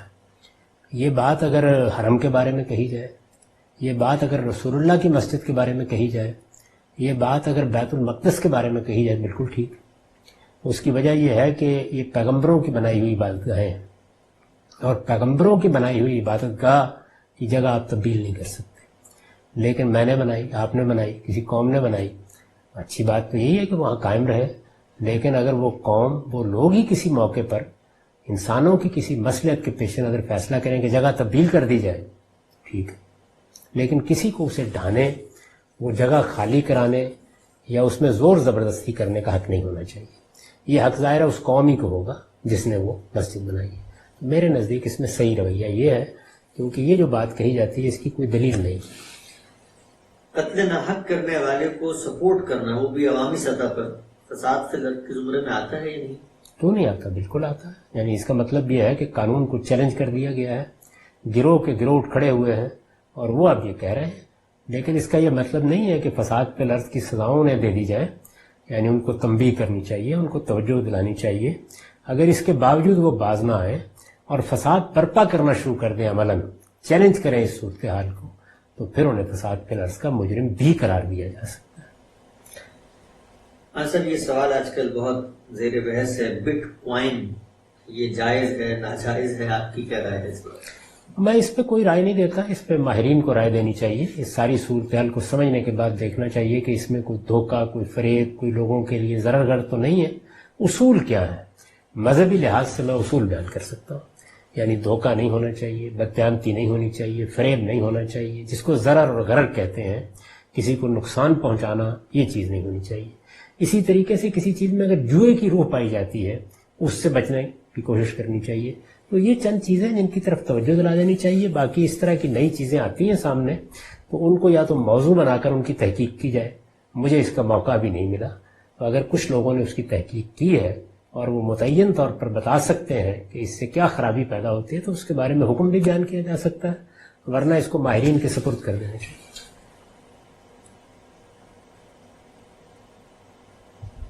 جی، یہ سوال پوچھتے ہیں کہ بدعت حسنہ کے تصور پر آپ کا کیا کہنا ہے؟ دیکھیے، بدعت جس کو دین میں مذموم قرار دیا گیا ہے اس کی ایک تعریف ہے، اور وہ یہ ہے کہ اپنی طرف سے کسی چیز کو دین بنانا یا دین میں پہلے سے کسی چیز پر اپنی طرف سے کوئی حدود، قیود، شرائط، تخصیصات عائد کرنا. اس کے نتیجے میں کوئی چیز بدعت بنتی ہے. تو یہ بدعت تو ہر حال میں قابل مذمت ہی ہوتی ہے، اس کو قبول نہیں کیا جا سکتا. باقی لغوی لحاظ سے آپ کہہ سکتے ہیں کہ بہت سی چیزیں جو حضور کے بعد پیدا ہوئی ہیں یا لوگوں نے اختیار کی ہیں تو ظاہر ہے کوئی دینی چیزیں نہیں ہیں، تو ان کو آپ بدعت حسنہ کہنا چاہیں کہہ لیں، لیکن میرے نزدیک اس پر بدعت کا اطلاق ہی نہیں کرنا چاہیے، کیونکہ بدعت اب ایک اصطلاح بن چکی ہے. تو اس وجہ سے ہر بدعت سیاح ہی ہے جب اس کی اس تعریف کو آپ پیش نظر رکھیں. اچھا، بعض کمپنیز ہیں ایسی جو آن لائن آپ کو جاب آفر کرتی ہیں، اور ان کمپنیز کے کاروبار میں بیٹنگ یعنی جوئے کی چیزیں شرط لگا کر لوگوں کے ساتھ منافع حاصل کرنا، اور اسی طرح فائنینشیل بعض چیزیں جو قابل اعتراض ہیں مذہب کی نظر میں. تو اس طرح کی کمپنیز میں ٹیکنیکل جاب کیا کسی احساس گناہ کے ساتھ کی جائے؟ یہ بات یہ ہے کہ یہ دیکھنا چاہیے کہ بحثیت مجموعی کسی کمپنی کا کاروبار کیا ہے. اگر تو وہ کاروبار ہی بالکل ناجائز کاروبار ہے، یعنی ناجائز اور جائز کا فیصلہ انسان کا اخلاقی احساس کرتا ہے. بھئی کچھ لوگ اگر ایک کمپنی بناتے ہیں کہ رشوت لینے کے طریقے بتائے جائیں، یا کچھ لوگ ایک کمپنی بناتے ہیں کہ اس کے ذریعے سے کچھ لوگوں کو عورتیں فراہم کی جائیں، تو ظاہر ہے کہ یہ بالکل ایک بالبداہت ایسی چیز ہے جس سے کسی شریف آدمی کو کوئی تعلق نہیں رکھنا چاہیے اور اللہ پہ بھروسہ کر کے کوئی اور جائز راستہ اختیار کرنا چاہیے. ایک یہ ہے کہ کاروبار تو بالکل جائز ہے لیکن علائشیں موجود ہیں، تو اصل کاروبار کے لحاظ سے دیکھا جائے گا اور اسی سے فیصلہ کیا جائے گا. اس طرح کی علائشوں سے پاک تو شاید اب آپ کو تعلیمی درسگاہیں بھی نہیں ملے گی، تو اس لیے یہی صحیح رویہ ہے. یہ آخری سوال ہے غلام صاحب، تھوڑا سا طویل ہے. ایک صاحب نے کہا ہے کہ میرے بہت سے دوست غامدی صاحب سے بہت متاثر ہیں اور بہت محبت بھی کرتے ہیں، اس لیے جاوید احمد غامدی صاحب کی نسبت سے بہت سے دوستوں نے اپنے نام کے ساتھ غامدی لگایا ہے. میں بھی غامدی صاحب سے بہت متاثر ہوں، محبت بھی کرتا ہوں، لیکن میں اپنے نام کے ساتھ غامدی صاحب کی نسبت سے غامدی لگانا مناسب نہیں سمجھتا، اس لیے کہ یہ بھی قادری، رضوی، چشتی، حنفی، مالکی کی طرح ایک مخصوص شخص سے نسبت قائم ہو جاتی ہے. حالانکہ غامدی صاحب اسی چیز کو مسلمانوں سے ختم کرنا چاہتے ہیں اور مسلمانوں میں سچے طالب علم کی روح بیدار کرنا چاہتے ہیں اور دین اخذ کرنے کا قرآن و سنت سے شعور پیدا کرنا چاہتے ہیں. اس بات کو میں ایسے سمجھا ہوں، غامدی صاحب کیسے سمجھتے ہیں؟ مجھے پورا اتفاق ہے ان سے، یعنی اشخاص کے ساتھ اس طرح کے تعلق سے گریز کرنا چاہیے. تعلق اللہ کے دین کے ساتھ ہونا چاہیے، اور اگر نسبتیں بھی اختیار کرنی ہوں تو وہ اداروں اور شہروں سے اختیار کر لی جائیں تو ان میں کوئی خرابی نہیں ہوتی. افراد کے ساتھ اس طرح کے تعلق سے اجتناب بھی کرنا چاہیے. بہت شکریہ، جزاک اللہ. بہت شکریہ.